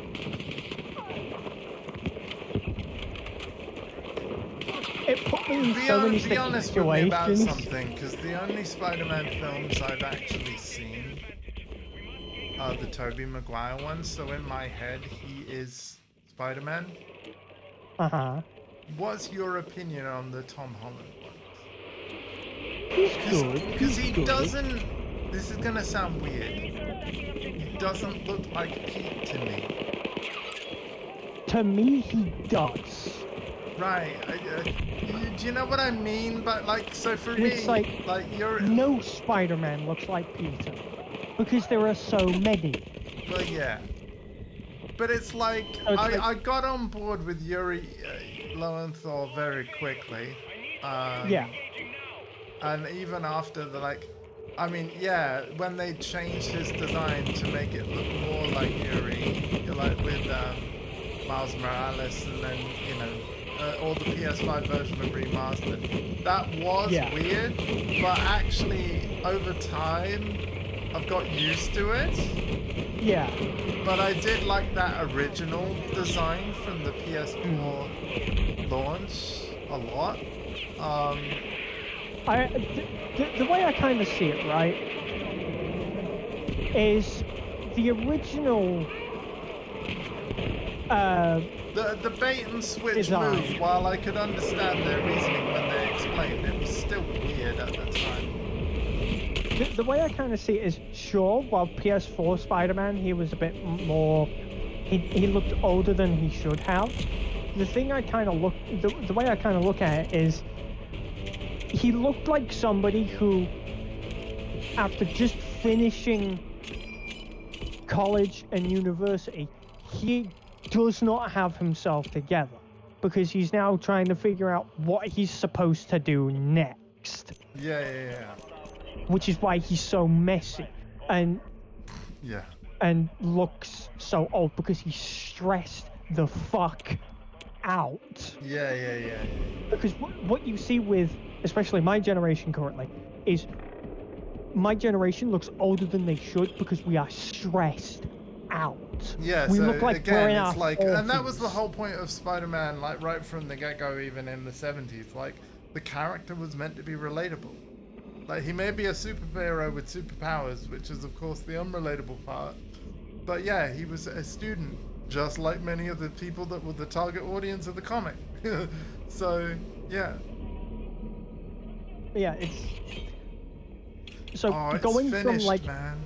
It's finished. the kind of old Gen Zer who's kind of just left education and is fucking confused as all hell to trying to get his life together.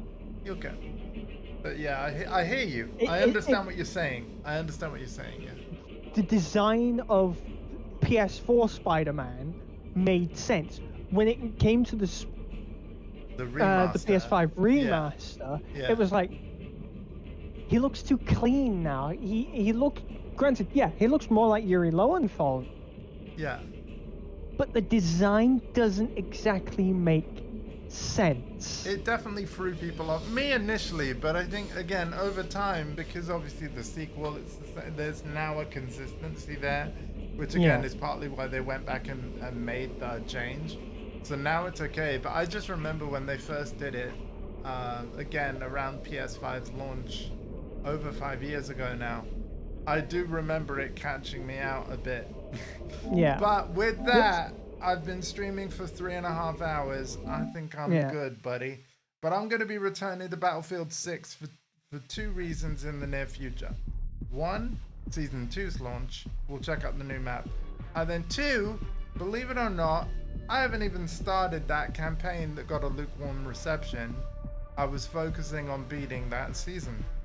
So now that that's done, obviously I'm focusing on my two main games at the moment are Path of Exile 2, which is going to resume tomorrow, and Borderlands 4, which when we do resume that, we are going to be grinding out some side content first to level up for the story. I stand by my argument that it is cool that the game is actually by design, while not forcing you to do it, through its design, it's certainly strongly encouraging you.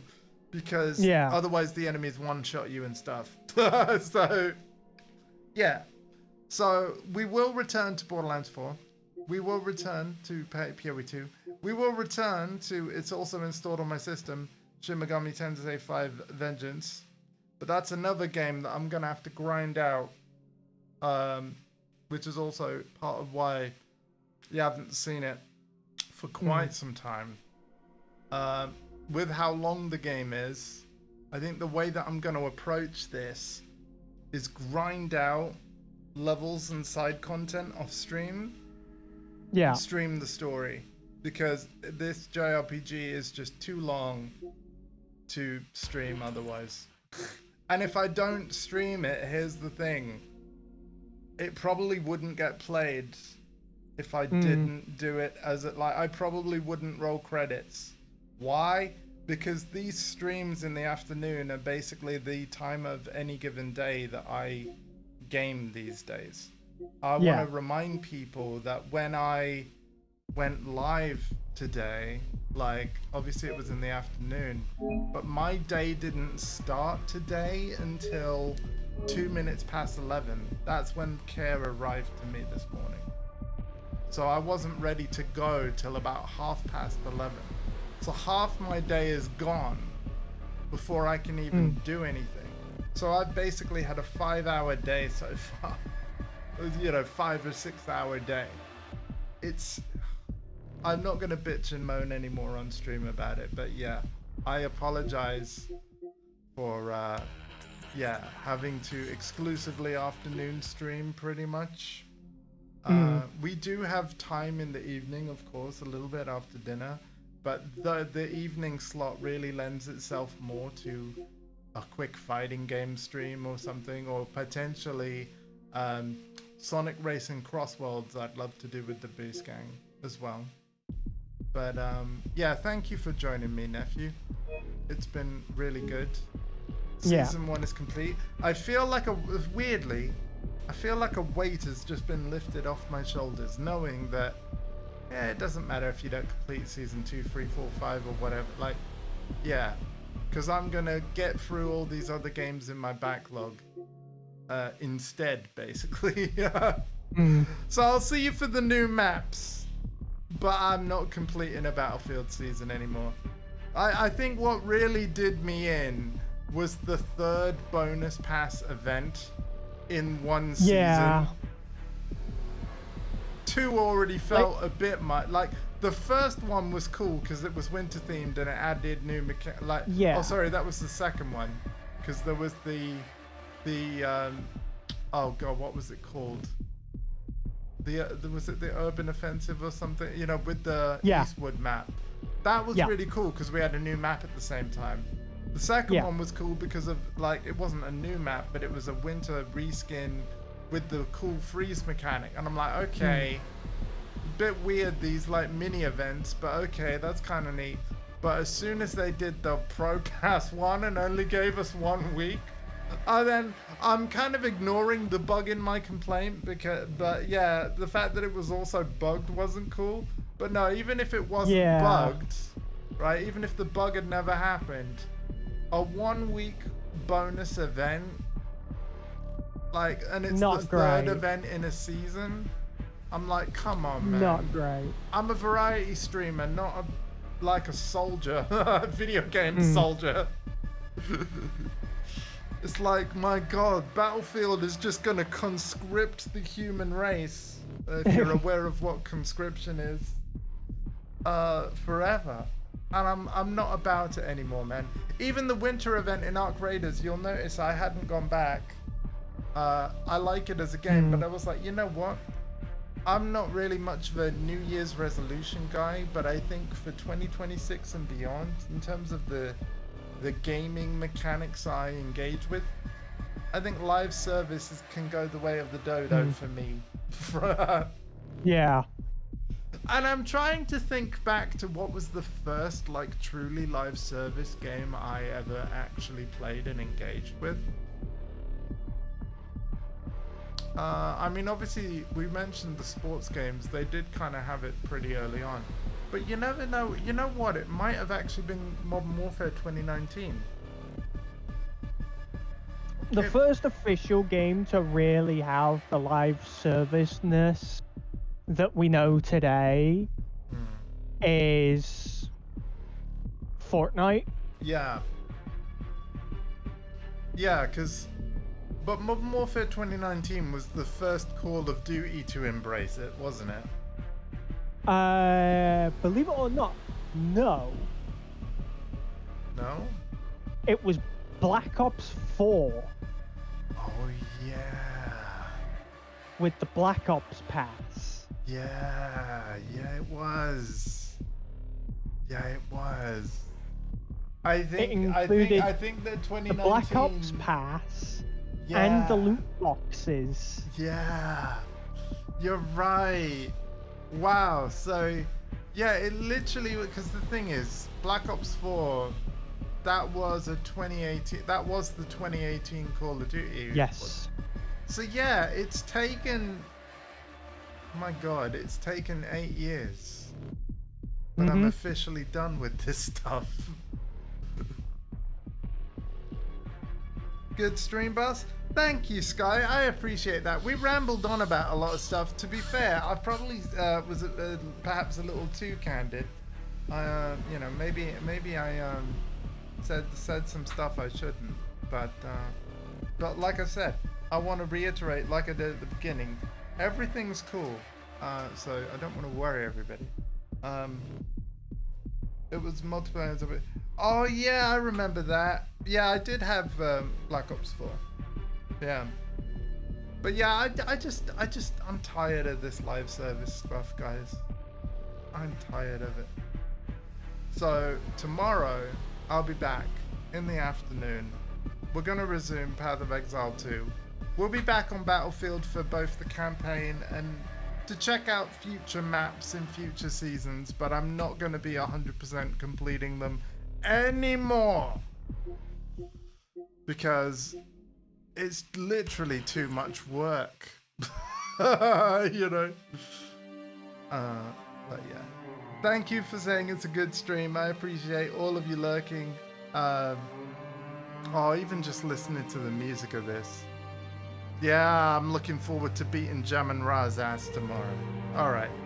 Well, take care, everyone, of yourselves and each other. Nephew, thank you for joining me, man. You definitely made the grind a lot more enjoyable. Pleasure. Alright. Take care, everybody. And yeah, I'll see you for Path of Exile 2 tomorrow afternoon. Bye-bye.